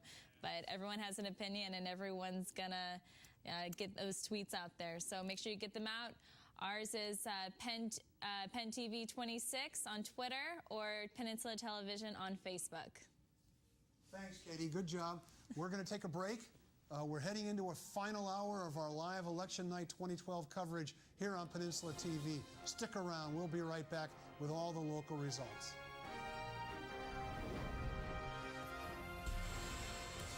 You're watching Peninsula Television's 2012 Live Election Night Special, brought to you by today's Sotheby's International Realty, San Mateo County Office of Elections, and Peninsula Television. Follow and interact with us on Twitter at PennTV26, at Facebook.com/PennTV26. And don't forget to visit our website at PennTV.tv. Hey, did you know that Peninsula TV is available to over 230,000 households in San Mateo County? And then there's the internet. We stream all of our programming on our website, penntv.tv. Our website has everything you need to know about what's going on in San Mateo County. From kids to healthcare, from sports to business, from politics to lifestyles. Peninsula Television, your independent source for news, information, and entertainment since 1999. Tonight's live election night special is brought to you by Today Sotheby's International Realty, bringing new technology to a 200-year-old tradition while serving the San Francisco Peninsula, Silicon Valley, and clientele worldwide. San Mateo County Office of Elections. Hey guys, Will Durst here for my good friends, well, acquaintances at Penn TV, the place for what's happening in San Mateo County, and lots more too. Visit Penn TV on your local cable TV provider or live on the web at www.penntv.tv. Hey, they do good stuff.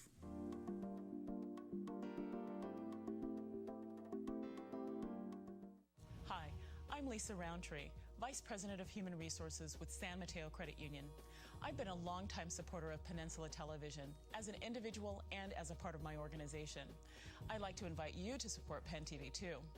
Penn TV has been an important and independent community resource in San Mateo County since 1999 and continues to bring informative and entertaining programming to our community. To make a contribution to Penn TV, please visit their website at www.penntv.tv and click on the Donate tab. Penn TV is a registered 501c3 nonprofit organization, so all donations are tax deductible. Thanks very much and enjoy your favorite Penn TV shows.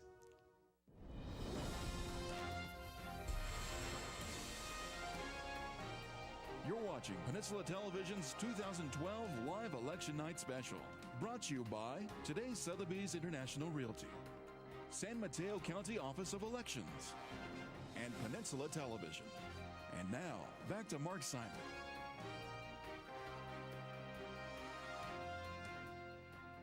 Welcome back to Election Night 2012 here on Peninsula TV.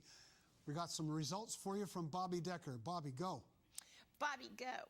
Okay, I will. With 26% of the precincts and areas reporting to the state, we are finding out that some of these propositions are so close because there are a number of very large liberal areas that have not reported a thing to the state. We're talking about San Francisco at 0%, Santa Cruz 0%, LA 3.7%. So we've got some big swings that could occur when you start looking at these propositions. So I'm just going to compare what we have, and this went up just a minute ago, 2 minutes ago, just before we came back. It is now 49.5% to 50.5%.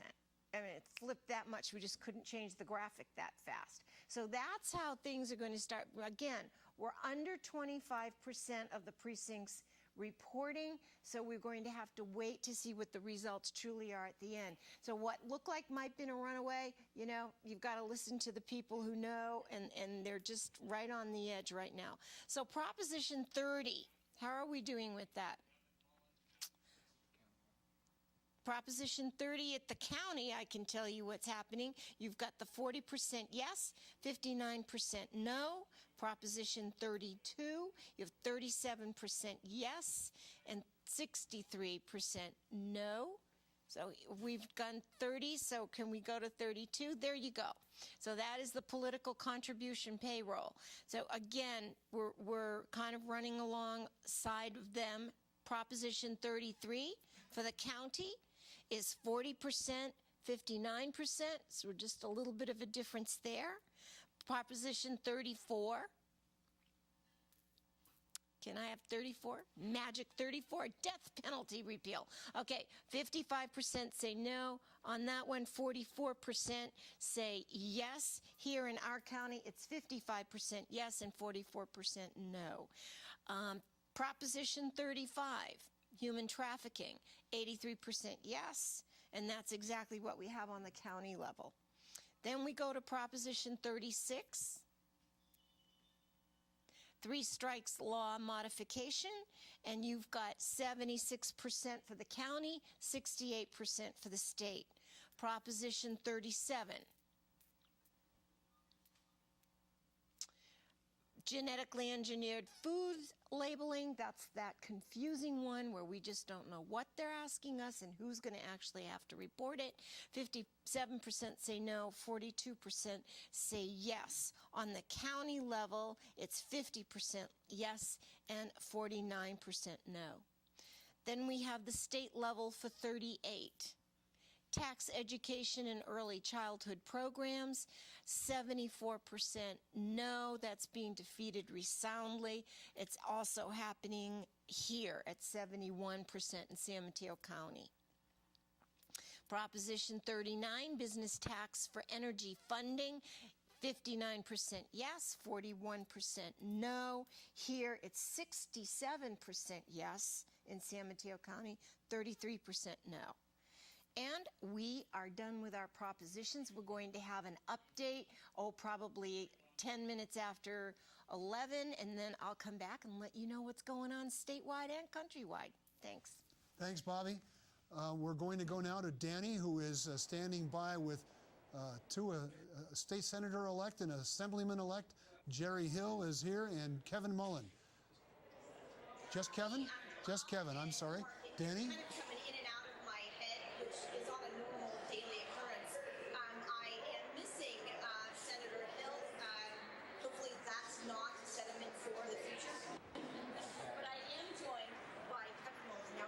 Pleasure of hearing the two of you, but I don't know how much you heard of my previous audio, but doesn't it feel great to have the four of us back chatting with each other? Getting the band back together again. I love it. Kevin Mullen on election results, me in the salami room in the hospitality suite, and the two of you in the pit. Those were days gone by, correct, gentlemen? I hesitate to speculate on what you were doing in that room there, Danny. Kevin, congratulations.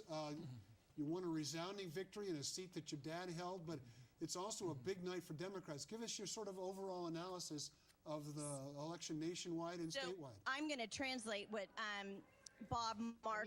Mark Simon just said to you, and he said, first of all, congratulations in your victory in your father's previous district. It must feel great to have generations again carrying on the Mullen tradition, but it's been a great night in some regard for Democrats, and it hasn't in the nation in other regards. So what are some of your comments with regard to the Democratic races? Well, I guess I'll reference the Democratic races that I've been paying attention to across the state. Certainly locally, Jerry with a huge victory. I'm thrilled to now be heading on to the Assembly, but I spent the past weekend on the bus with the Speaker of the Assembly, John Perez, driving around Northern California in some of the tight races. And it looks like the state Democrats, the state Senate, will go 2/3 tonight, get a 2/3 majority. I think the Assembly will probably come up a little bit short of that, but I've not had the opportunity, unfortunately, to look at all of those targeted races across the state. But a pretty good night from all appearances for legislative Democrats. I think the big thing, really, that we're all keying on is Proposition 30, the governor's revenue measure, which will really dictate much of my initial term of service and Senator Hill's initial term of service, because that will really dictate what we have to do with the trigger cuts if 30 fails, or we may be in a position where we actually have some money to work with, which at least eases some of the pressure that the current legislature is under with the structural budget deficit. So we are really waiting with bated breath, frankly, on these Proposition 30 numbers. I don't believe it's been called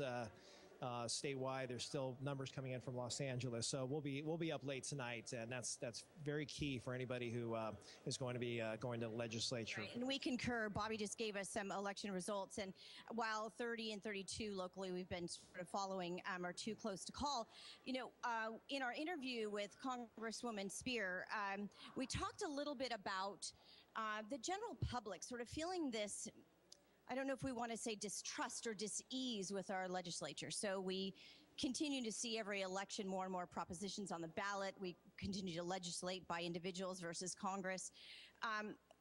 but we seem to not want to trust that these propositions are what they say they are, and or that you as legislators are going to do what you say you're going to do.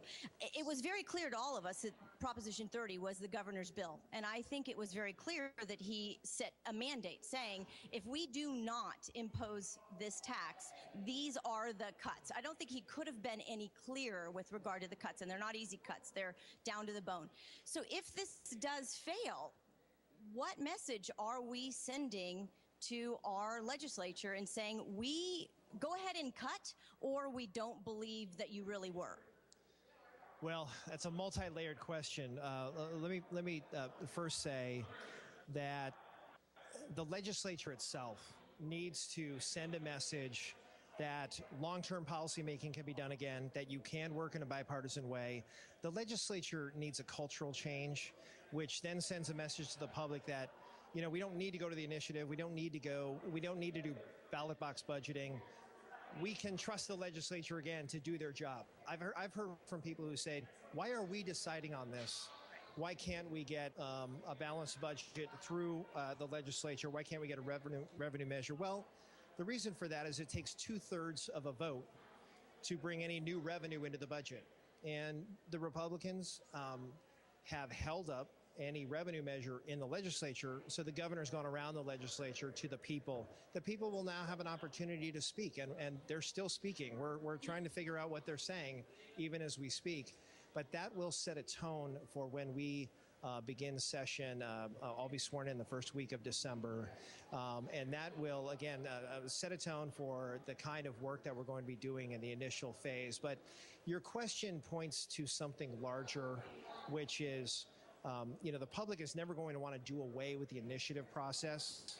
My hope, I have to be optimistic at this point going into office, is that we can reinstitute effectiveness, real effectiveness in a bipartisan fashion in the legislature, which would restore some of the public trust in the body so we don't always go to the ballot for these different revenue measures and so forth. It's tough to get a revenue measure under the best of circumstances, let alone this scenario where we have a difficult economy. It's tough to get taxes in this kind of environment. So if 30 passes, it's going to be by a very, very slim margin. You know, it's interesting. The voters of San Mateo County, throughout the county, it seems that school bond taxes, whether parcel or other, seem to be passing. So it's sort of that, hey there, it's sort of that feel that if you can touch it, feel it, hold it, we're okay with trusting you with increased taxes or increased legislation. But perhaps does the state feel too far away that we can't find this accountability? Look, I think that's it. I mean, there needs to be a move to shift and devolve power from Sacramento to local communities, empower local school districts, empower cities, empower the county. Because with 38 million people in the state, you can make an argument that the state government, as currently configured, is maybe incapable of properly governing the way it's currently structured. I really think we need to devolve fiscal authority and autonomy back local, because that's where there's a sense of connection. Local voters, they know their school board member, they know their city council member, they know their county supervisor in many cases. We need to empower those folks and allow real decision making on the local level and have the state be a partner with local government, not viewed as the enemy of local government, taking redevelopment monies away and those kinds of things. Well, and we know your cell phone number. Okay. Well, I have one last question for you. So I'd like to give you the last word. What will you focus on for the next couple of years in what you want to hope for in California? Well, the cultural change, which we were just talking about, the devolution of fiscal authority, those are big, big issues that won't happen in year 1, 2, or 3. That's really a long-term proposition. In the short term, I want to be a district legislator. We have huge infrastructure needs in this county. We're electrifying Caltrain. I want to serve on the transportation committee, get on the budget committee to do work on resources and transportation, nuts and bolts kinds of things. And workforce development issues. It's a biotech, high-tech corridor. This is the epicenter of the innovation economy. This county needs to be heard in a big way in Sacramento because we are an economic engine for the state with this economy we have. So I'm going to be out there beating the drum for San Mateo County. Awesome. Well said. So, Bob and Mark, doesn't it feel great to know local boy does good? I mean, he was one of us, and now look what he's done. Well, he's going to have a heck of a time turning us down when we ask him to come on Penn TV. I know. It kind of makes you wonder what we're doing. Yeah. Well, we all wonder what you're doing, Danny. Anyway, I want to thank the fans of the Mullen and Hill campaigns, and thank you again, Assemblymember Mullen. It sounds great to say. And we're going to try and find State Senator Hill as soon as we can, but otherwise, we're tossing it back to you guys. Great. Thanks, Danny. I think we're going now to Katie with some more social media. Here I am, still here, still reading some tweets. One of the really great topics on Twitter right now is President Obama's acceptance speech. People seem to be very moved by it, and they have a lot to say about it. We got this guy. To be honest, don't know who he is. Just found him on Twitter. His name is Reach Lieberman.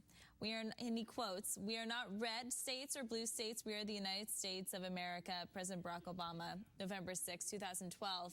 I am not able to hear the speech, so all I got is Twitter telling me how this speech is going, and it tells me it's going pretty well. Another tweet, let's see, it was pretty funny. It came from Brian is en fuego. It's pretty good username.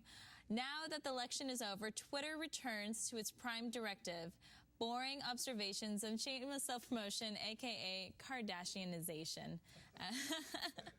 Speaking of Kardashians, I got the last meme for today. Well, maybe not the last meme. The last meme for the time being. I've been waiting. This is one of my favorites.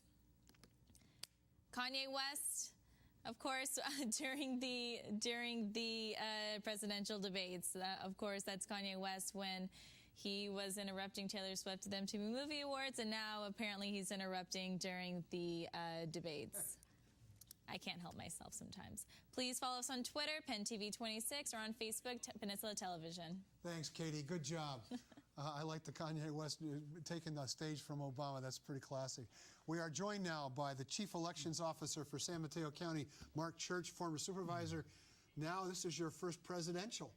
How did it feel to get one under your belt? It felt very good. It went very well, and presidential general election is unlike any other kind of an election. So just the sheer magnitude of the effort. So it felt great. How do you, I haven't heard the turnout numbers. How did we do in this county? Well, we don't have the final turnout numbers. Right. The early turnout looks pretty good, but the turnout is not expected to be as high as it was in the presidential general election of 2008. And I think that's because of a couple of reasons. One is we have 29,000 fewer registered voters. Back then we had 390,000, and this election we have 261,000. And the other is that that election was a historic election, and you know, California is not really considered to be a swing state, so didn't generate the same level of interest. But we're projecting that when all the votes are counted, that it will be somewhere around 73%. We hope it'll be higher, but that's our best projection right now, and that is considerably less than back in 2008 when it was 79%, and back in 2004 it was 78%. Yeah. Let me ask you, reading about all these different states having all kinds of problems with the balloting, some of them are trying to play a few games with the election process, but you'll have, like in Florida, early voting office opens and then it closes and then it opens again. You don't seem to have those problems here. What steps do you take to make the process run so smoothly? Well, we basically have a very good operation. I was very fortunate when I came to this office. The operation was in place, and there are a lot of moving parts to an election. There's probably no such thing as a perfect election, but we're as close as we can get to that. But it's the people.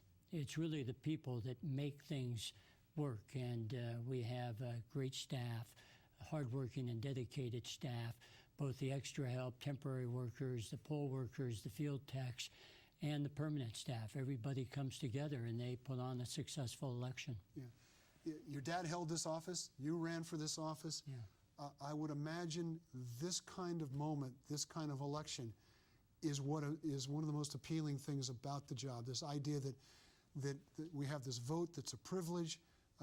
If you understand what it is, you treasure it, and you're in the center of making sure that people have a chance to exercise that franchise. It must be a nice feeling. It really is. This is really ground zero for democracy, and to be a part of that effort, there's nothing more rewarding or satisfying than knowing that you have helped people vote. You've enabled them to exercise their right to vote, and so it's very satisfying.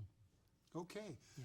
One of the things we want to do, Mark, is also thank you. Your office helped sponsor tonight's broadcast, and we really appreciate it. We think that we're sort of part of ground zero for democracy, a chance to really engage the people of this county in the issues that matter to them. So thank you very much for your support. You're welcome. And thanks for running the election, and good luck to you. Thank you. We appreciate it. We'll see you soon. Thank you, Mark. We're going to go now to Danny, I think, who's got State Senator-elect Jerry Hill standing by.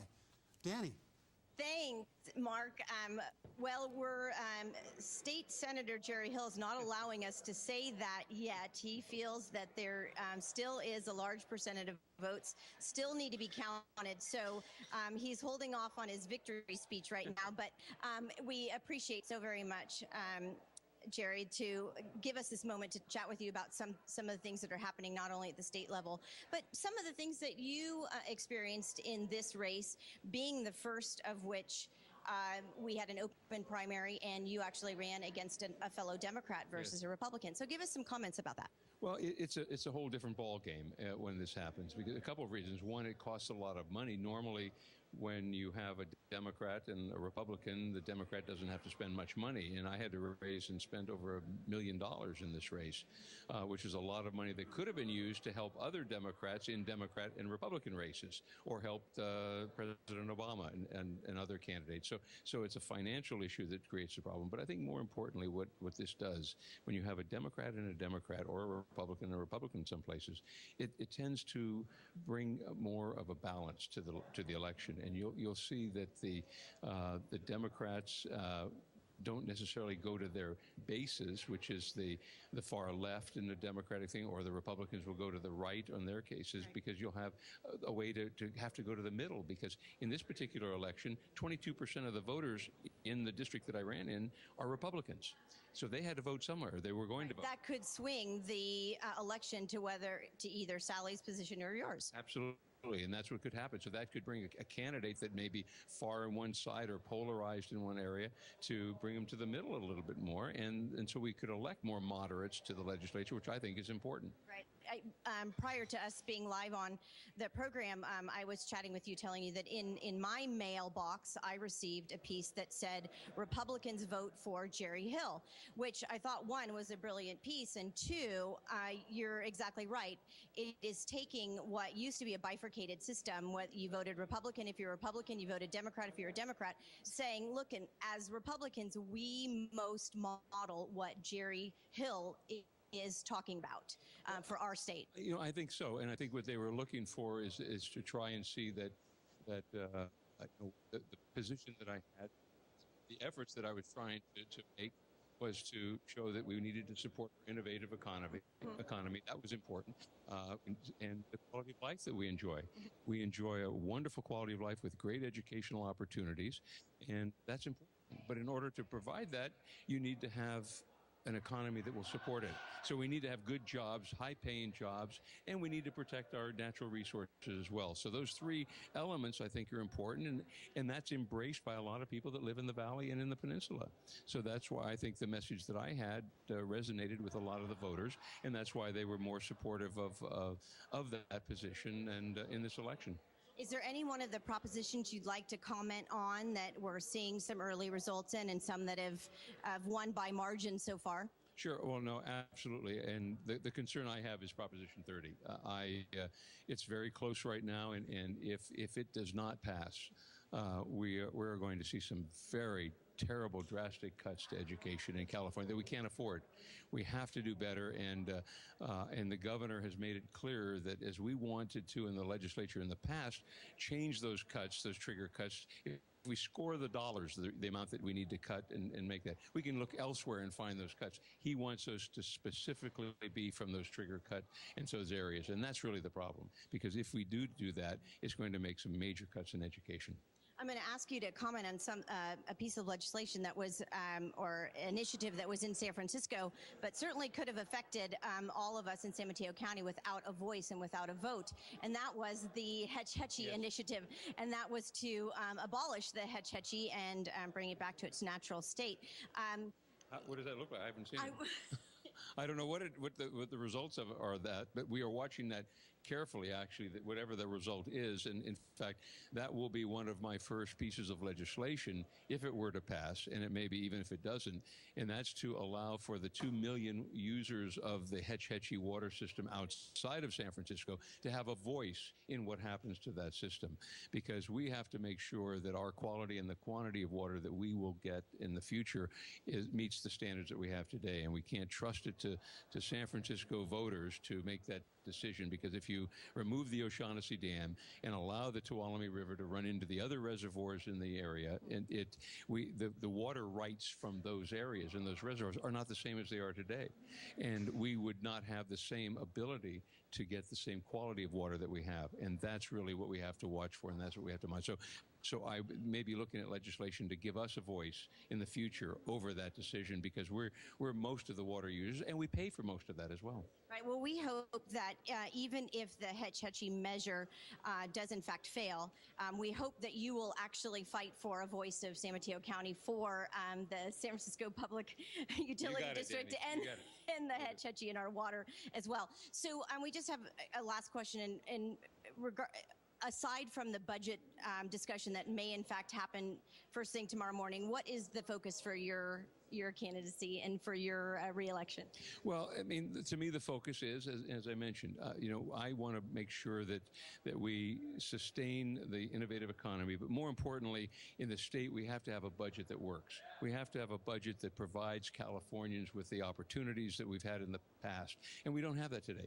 We don't have a reserve. We don't have a sustainable system of finance where the revenues are mainly based on corporate and personal income taxes. It's so cyclical that you can't plan. It doesn't allow for the opportunities of the legislature and the governor to plan for the future. We need to be able to do that so we can look at some of the long-term problems of California, water being one of them, transportation being another, and trying to improve our infrastructure and education. We have to get back to the master plan that we had in education back in the 60s when the first Governor Brown had established that. And we need to provide the higher education for everyone and create those opportunities. We don't have that today, and we need to get back to that. Thank you, Senator-elect Hill. Bob and Mark, if there's anything we've proved tonight is the smartest people are from San Mateo County. If we could only have our California legislature all be from San Mateo County, we would be in a very different place today. Well, there you go, and Danny. I firmly believe that. And I think we can use this as an opportunity to declare your candidacy for some office in the near future. Thanks a lot, Danny. No, we can. Please thank Jerry Hill for us as well. We appreciate his coming on the show. We're going to throw it over to Bobby in just a second, but I was impressed by Jerry's cautiousness about declaring victory. He's got a 50,000 vote lead in San Mateo County and a 6,000 vote lead in Santa Clara County. Santa Clara County is a smaller portion of the district, but I guess there's no reason not to wait if you think you're going to win by waiting. We are going to now get some more numbers from Bobby Decker. I think this is our final count for the evening, Bobby, so thank you. Good job tonight. Well, it's been fun, and it's been very interesting to see how close some of these contests are. But I have the happy news of announcing some that are not that close, such as Jerry Hill's. We've got Dianne Feinstein, who is going to be our senator at 76% of the vote. 14th Congressional District for Jackie Speer, she was 77% of the vote. 18th Congressional District was Anna Eshoo, who was so gracious to talk with us tonight on just about how she feels about this administration and what's going to come. I always like talking to Anna. She always has a very positive spin to put on anything, and that's probably why we keep her there. Somebody's got to be positive in Washington. Okay, 11th Senate District was Mark Leno, another big victory, 80% of the vote going to him. Jerry Hill, who's being so very, very gracious and so very, very cautious, and he's at 73.6. 19th Assembly, we've got Phil Ting at 61. 22nd Assembly, we've got Kevin Mullen, and he's starting his career following in his dad's footsteps, and very articulate young man, and will be great for the county. 24th Assembly District, Rich Gordon, and he's at 68%. Then we go to the Board of Supervisors, and you just interviewed Warren Slocum. He was at 56%. Then you've got your County Board of Education member, the trustee area of Area 7, and that's Joe Ross. Right now, he's at 59%. I could go on, but I shall not do that to you. I do want to bring something up, though. La Honda Pescadero Unified School, and this was updated as of 11 p.m. tonight, so we haven't quite gotten over that 11:30 mark. But of the 5 people running, Mark, they are all within a point of each other. So 5 into 100 goes 20. They all 20%, 18%, and 4 at 20%, and 1 at 18. So there you go. I've got to tell you, it's been an interesting night, and thank you for having me here to go over the numbers. Don't go away. We're not done with you yet. I just know that those La Honda Pescadero folks often have trouble making up their mind. Katie, we're going to go to a break, but I just found a photo here on Facebook of tonight's concession speech, and it's a shot of Romney with Big Bird. It says tonight's concession speech was brought to you by the letters F and U. We're going to take a break. We'll be right back. Stay with us. This is Election 2012 on Peninsula TV.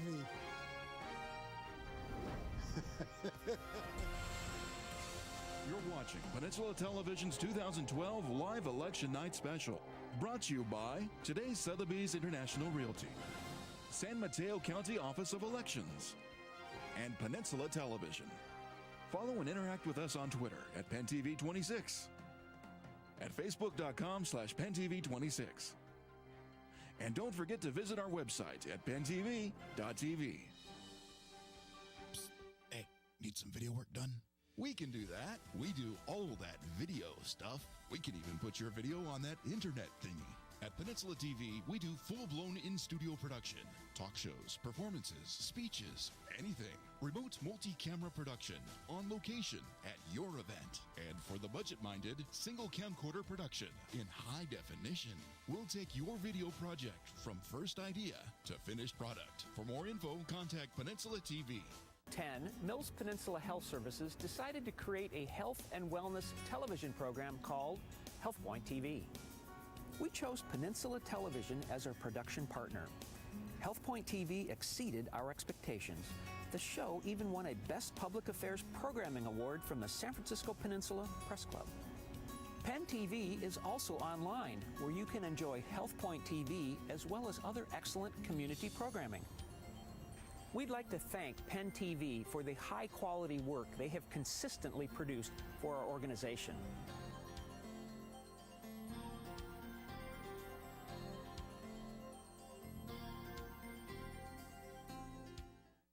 Hey everyone, I'm Mitch Jurisich of Hooked on the Niners for my pals here at Penn TV. You know, Penn TV has been around for a while now, providing entertainment and news for our community, and these people are wonderful to work with. They're courteous, they're professional, and they've got all the state-of-the-art equipment. So if you have an idea for a television show that you'd like to do, or perhaps your company or a nonprofit, this is a great avenue for you. Take it from me. Contact the folks. The number's on the screen, and so is the website. Maybe we'll be seeing you on television.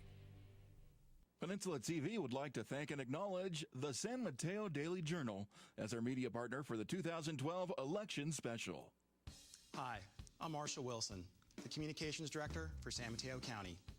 If you're looking for a place to find out what's going on in San Mateo County, as well as find any number of county and community resources, look no further than Peninsula Television and on the internet at www.pentv.tv.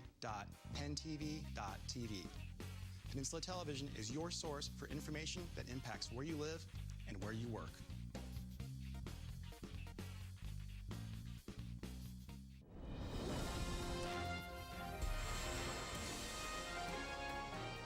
You're watching Peninsula Television's 2012 Live Election Night Special, brought to you by today's Sotheby's International Realty, San Mateo County Office of Elections, and Peninsula Television.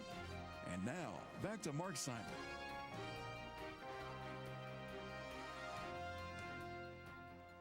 Welcome back. We're on the home stretch here of Election Night 2012 here on Peninsula TV. Thanks for hanging in there with us.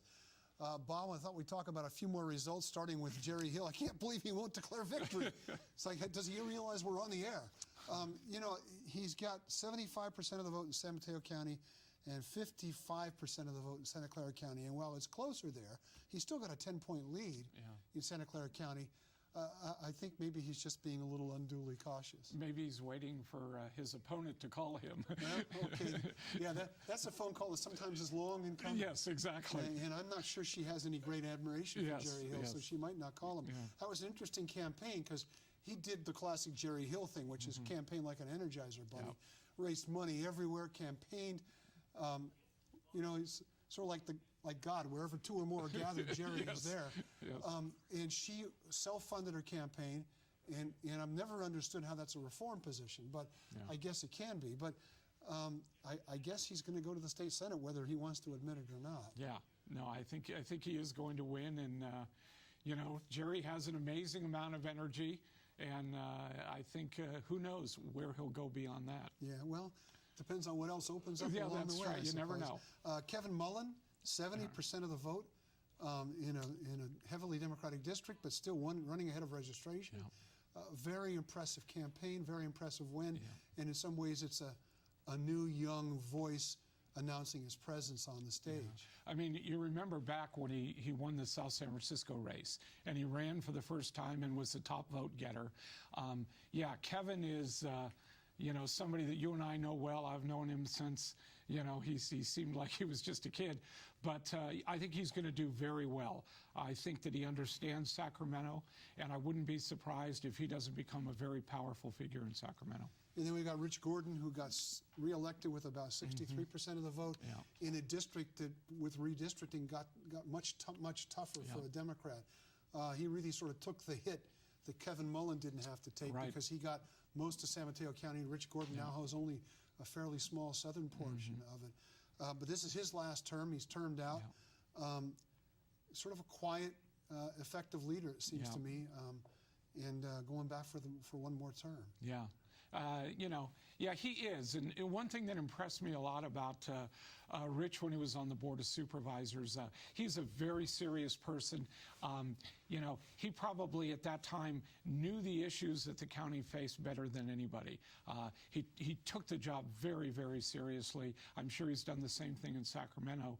And, you know, after we've seen, you know, whether it's Anna Eshoo, Jackie Speer, we've seen a lot of these people over the years really develop into some pretty significant leaders.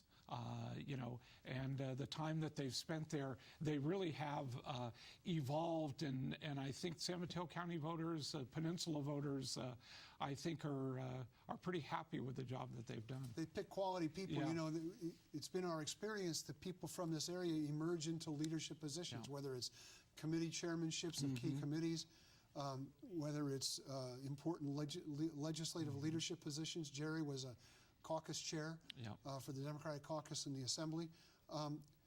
And I guess it's a tribute to the voters here that they pick people who are going to stand out. And it makes sense, I guess. We've heard from both Congresswoman Eshoo and Congresswoman Speer about the nature of the constituents here and the impression it leaves. Well, you know, when you represent Silicon Valley, when you represent Genentech and Oracle and Facebook and some of these other companies, Google, there's a certain gravitas that you get when you go somewhere in one of these legislative bodies. Yeah, and at a time where a lot of places in the country, they don't respect government, they don't value government, we're seeing San Mateo County voters basically saying to government here, we want you to have the resources that we think are necessary for you to do the job. Yeah. So I think it's a lot of what we're seeing tonight is really a vote of confidence in a lot of these people, a lot of these institutions that are here and the job that they're doing. That's a great point, because it's at a time when it seems as though public anger at public institutions is at an all-time high or low, depending on your point of view. Along those lines, we haven't had a chance to talk much about the school bond measures, and they're all passing, and all passing by and large with healthy margins. Burlingame Elementary, 65.5%, Jefferson Elementary, 76%, Jefferson Union High School District, 73%, San Bruno Park is the lowest at 58.5%, and then the San Carlos Elementary School District, 66.7%. So again, we've got people who aren't afraid to pay for what they think they ought to get out of this. What's your spin on this? Yeah, I mean, it's, as you know, this county has a tradition of passing school bond measures and doing that. But across the board, I mean, voters are basically saying, you know, we want services, we want better schools, we want the county services that are there. And so, you know, I think it's good. I think it's still, as Warren Slocum talked about, even though Measure A is passed, it's a temporary fix. And the county is still going to need to do the job that they're doing in terms of really restructuring and really changing the way that they deliver services. Now they've been able to buy some time, I think, to do that in a more effective way, a more efficient way, and perhaps the services can still be provided to the people here in this county. We're going to come back to some other thoughts to wrap up the evening, but I wanted to take a few moments and go back around the horn, as we say. Bobby, you've done a great job under difficult circumstances. Some of these numbers don't come in as we want them to. But your impressions as you've been going through the numbers, your sense of what people are thinking and what the election results mean to the people of this county. Well, thank you very much, Mark, and it's been wonderful listening to you and Bob chat about the process. Well, that makes one. I have to tell you, this whole process, the political process, is a fascinating thing to me. And tonight was particularly fun to figure out how I was going to get the stats up. When the state didn't want to give them to us, it was like extracting teeth. But even now, as a couple of those large communities such as LA and San Francisco are still posting zero as far as their results, and we know that that's not even possible. But anyway, to get on with it, thank you for having me here. I think the process is fabulous because it's so democratic, and we have fabulous leaders here. I am thrilled with the results. I am very, very happy that the bonds passed because we do really value education in this county. I come from New Hampshire. My dad said, get out and vote. It doesn't matter who you're voting for. Just get out there and vote because every vote counts. And it's neat to see that happening. We have a very energized, energetic community. They're very concerned about their children and not leaving them with debt. So thanks. I loved it. And thank God that guy, Mark, thank you, the other Mark, for bringing your iPad. You saved my life tonight. Katie, your thoughts as you were scrolling the internet, looking at what people were thinking. What's your take on the election tonight and what people were saying in places that you were trolling? Well, the most interesting thing about this Facebook button is really pushing for people to go out there and vote. Facebook is really pushing its users to get out there and have their voice heard. Researchers believe that because of this button, other people... Okay, Katie, give us a break. Something's wrong with your mic. So we'll come back to you in a second. But you were talking about Facebook, and I know that all day they had a button on the page saying, if you voted, click here. And so they really were trying to draw people in. And it's interesting, we saw in 2008 the Obama campaign make incredible use of social media, of basically transforming a lot of what was going on in the body politic.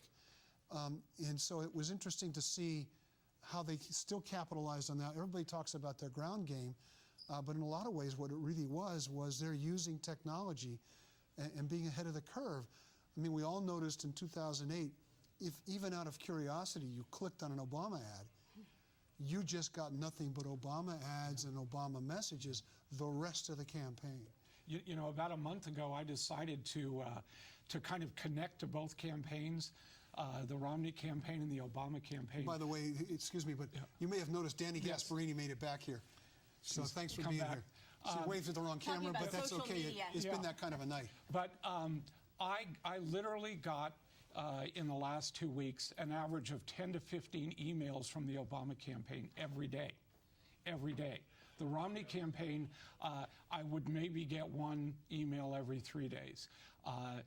The level and the sophistication of their operation, which in fairness, they had 4 years to build up, and is just something beyond we've ever seen tonight. Yeah. So Danny, welcome back. Thanks. You made it back. Thank you for we've had a wild night. Thank you for all of your on-the-road reporting. It was a real coup for us to be able to have Jackie Speer, Kevin Mullen, and Jerry Hill here. So thank you for doing that. You're so welcome. We're sort of summing up what impressions we had of the election. You're our resident Republican, so some of this is not news that you relish. But what's your sense, what's your feel for all of this? Before I go to sort of what that sense is, I just want to say congratulations to Peninsula TV, because again, in the realm of social media and in the realm of being able to do something different for a local TV station, and one that's now broadcasting over the internet and seeing nationally and internationally, should you choose to at some point in time.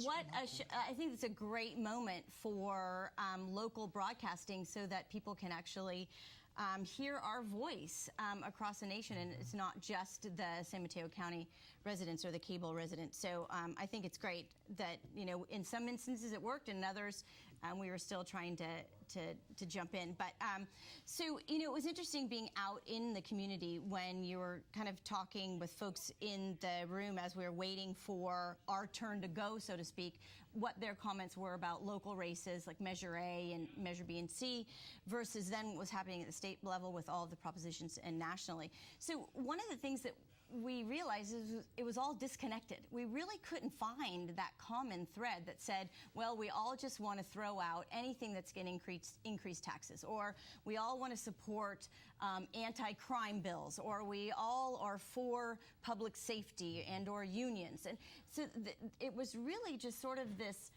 whole notion that you were sort of talking about with social media, and that is since we now have a readily available source of information, we're going and gathering it, rather than just saying, well, I'm a Republican, I'm just going to check all the Republican boxes or all the things that Republicans tell me I should vote for. Rather, I'm actually going out and seeking additional information, and it's there for me whenever I want it, whether it's 10 o'clock at night or in the morning, and how much of it I choose to look at. That's a great point. I really like what you're saying, because it is I mean, we spend our time looking for the trend in this election, and I suppose, given how closely divided we are, if that's an accurate way to put it. I mean, that's the only common thread. Then it should be no surprise that there isn't a clear consensus around any particular position. That's a great point. Listen, we're going to take a quick break. We're going to try and get Katie and Bobby back over here to the table to wrap up with everybody. Hopefully we can get Katie a microphone that works. So you stay with us. We'll be right back. We're going to wrap up our election coverage. You're watching Election 2012 on Peninsula TV.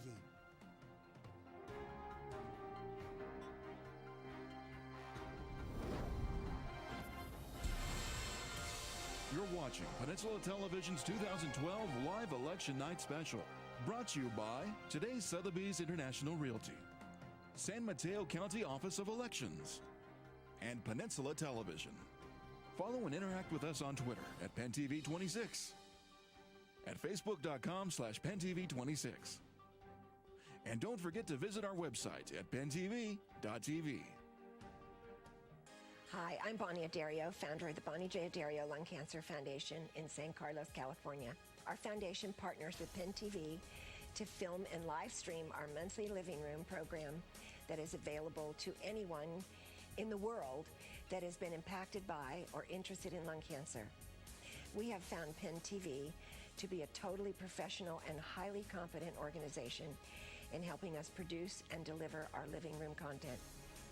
Penn TV is not only an invaluable resource to our local community, but certainly has been instrumental in helping the Editorial Foundation get our message out to anyone involved with lung cancer.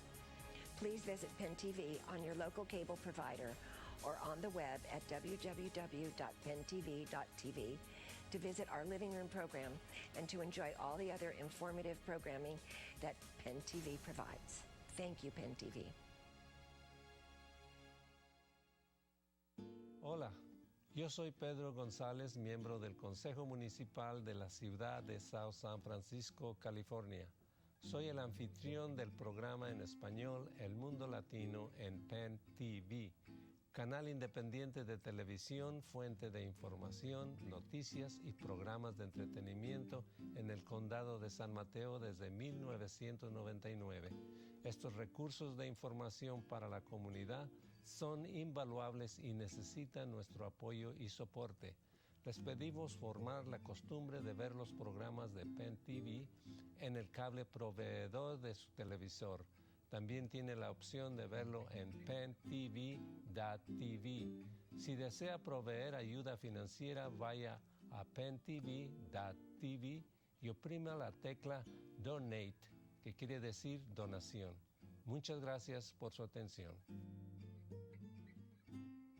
Tonight's live election night special is brought to you by Today, Sotheby's International Realty, bringing new technology to a 200-year-old tradition while serving the San Francisco Peninsula, Silicon Valley, and clientele worldwide. San Mateo County Office of Elections. Peninsula TV would like to thank and acknowledge the San Mateo Daily Journal as our media partner for the 2012 election special.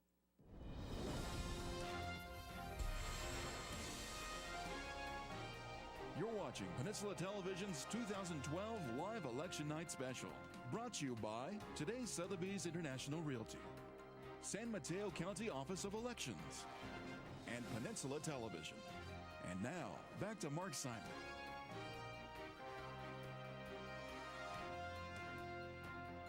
Well, here we go. We've got the entire team here now. This is Team Penn TV. Just to make sure everybody knows, we got Danny Gasparini over there in the red. Bob Marks wearing his appropriate blue state necktie. Bobby Decker here, finally get a chance to sit down for a change. And then Katie over here, still got her computer with her. Can't get too far away from that. I wanted to go around the table one more time and get your last thoughts about the election. The outcome, Katie, you spent a lot of time talking to a lot of people all over the place. And I did. Going back and forth. And we were talking just before we went to break about the impact of social media as a political tool and how adept the Obama campaign has proven in both two elections at really utilizing that to mobilize a whole block of voters. So what's your sense of this election? What's your sense of what people were saying and the outcomes? Well, the really interesting thing is that in 2010, the midterm elections, that's when Facebook first introduced this button of I voted, and I get to tell everybody that I got to vote. It's kind of like the sticker, but you get to wear it on Facebook.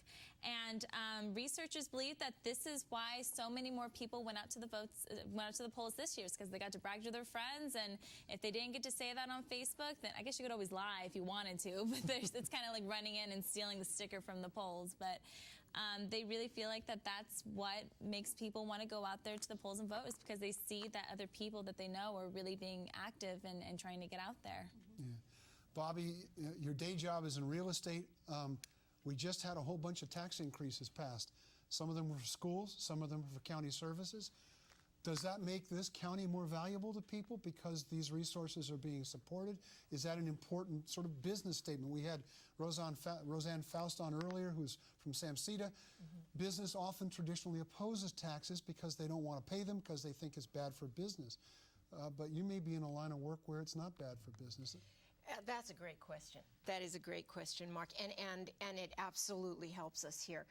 We are one of the counties. You know, I serve as the National Association representative here, director from San Mateo County, and I actually have to be pretty quiet at those meetings because everyone's suffering, and San Mateo is ripping and just doing so great. And one of the reasons, if not the number one reason, is our educational system. People want to live here. You put something on the market, and 10 days later, if somebody's doing a marketing plan, it is gone with 15, 16, 17 offers, and that's not something I share at these national meetings. But I'll tell you, we are so fortunate to have people who can see that education and services drive the value in a community.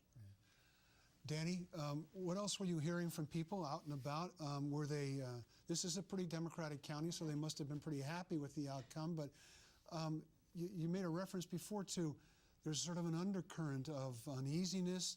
Okay, we'll give you one more chance, but you better come through this time. Was that something you picked up on? Absolutely. So two things. One is, again, we talked about sort of this inability to sort of identify a common theme throughout local, state, and federal elections.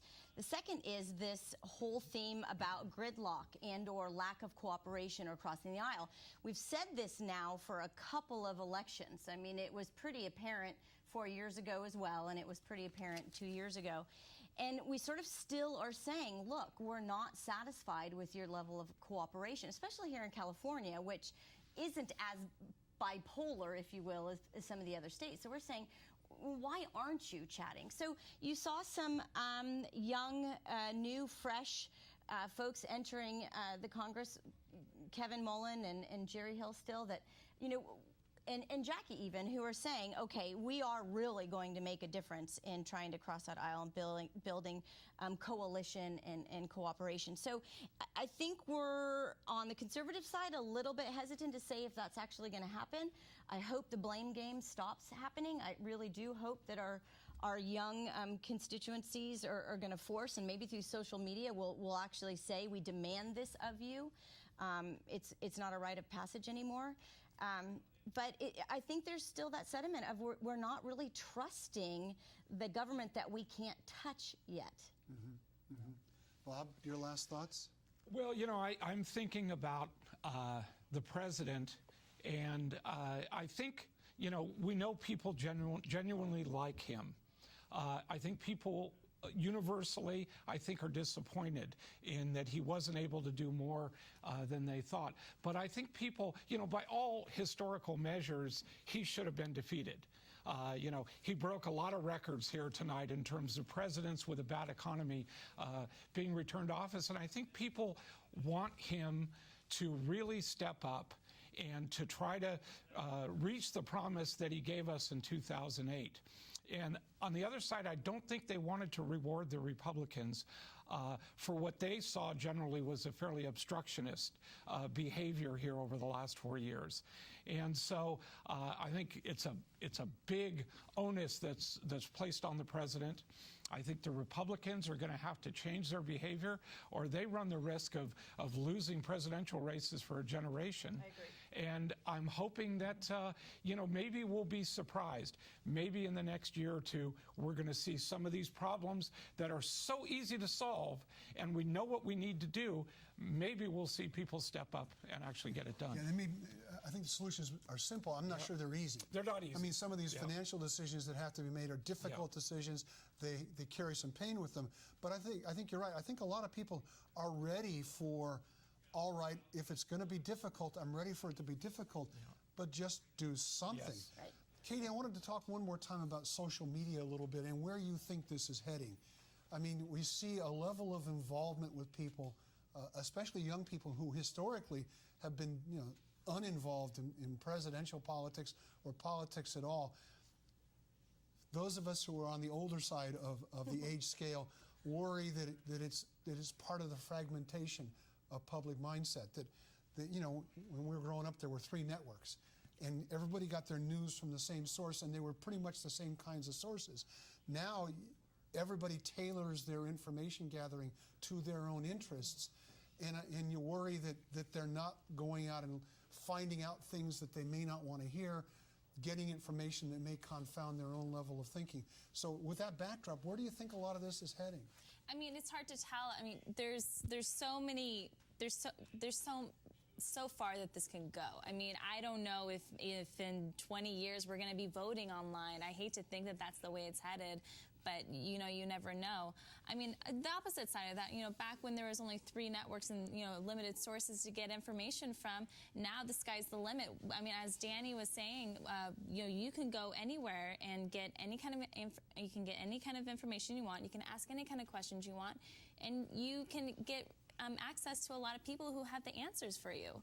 So at this point, it could be a very positive thing. I don't know if we're headed down where we're going to have technology overload and, we're constantly tweeting and Facebooking every single little thing we do. I mean, one of the problems tonight is that people were Facebooking their ballots after they had voted. And you think that that's not going to be an issue because who wants to, share their votes? It's supposed to be a very personal experience, but there really kind of seems to be not any limits on that. Of course, the generation ago, we're talking about there were 2 kinds of bread, which are white and wheat. So a lot of things have changed, and it's not always for the bad. I'm sorry, I got to stop because we're running out of time.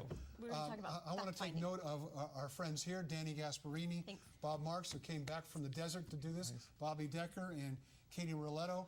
A lot of people made this possible, starting with Mark Naismith from Peninsula TV, Rick Zanardi waving to me over there at the camera, Garrett Thomas at the other camera, Rich Reisinger, Jim Reisinger back in the control room, along with the legend himself, Rocky Robinson, Jeff Dinn. A lot of people made this happen. It was a great... yep, thank you. Mark Balser, I can't forget Mark, who was our results guru. A lot of Buddy Saub, who was out running around with Danny. He had the leash. You can only hope to contain her. You can't stop her. This was a lot of fun for us. We hope you enjoyed it. It's exactly the kind of thing we think Penn TV ought to be doing. Thanks for being with us. Thanks for voting. We'll see you soon. Good night. Bye, Mom. Tonight's live election night special is brought to you by today's Sotheby's International Realty, San Mateo County Office of Elections, and Peninsula Television. Peninsula TV would like to thank and acknowledge the San Mateo Daily Journal as our media partner for the 2012 election special. Thanks for joining our Peninsula Television's 2012 Live Election Night Special. Please watch Peninsula Television on your local cable network or streaming online at pentv.tv.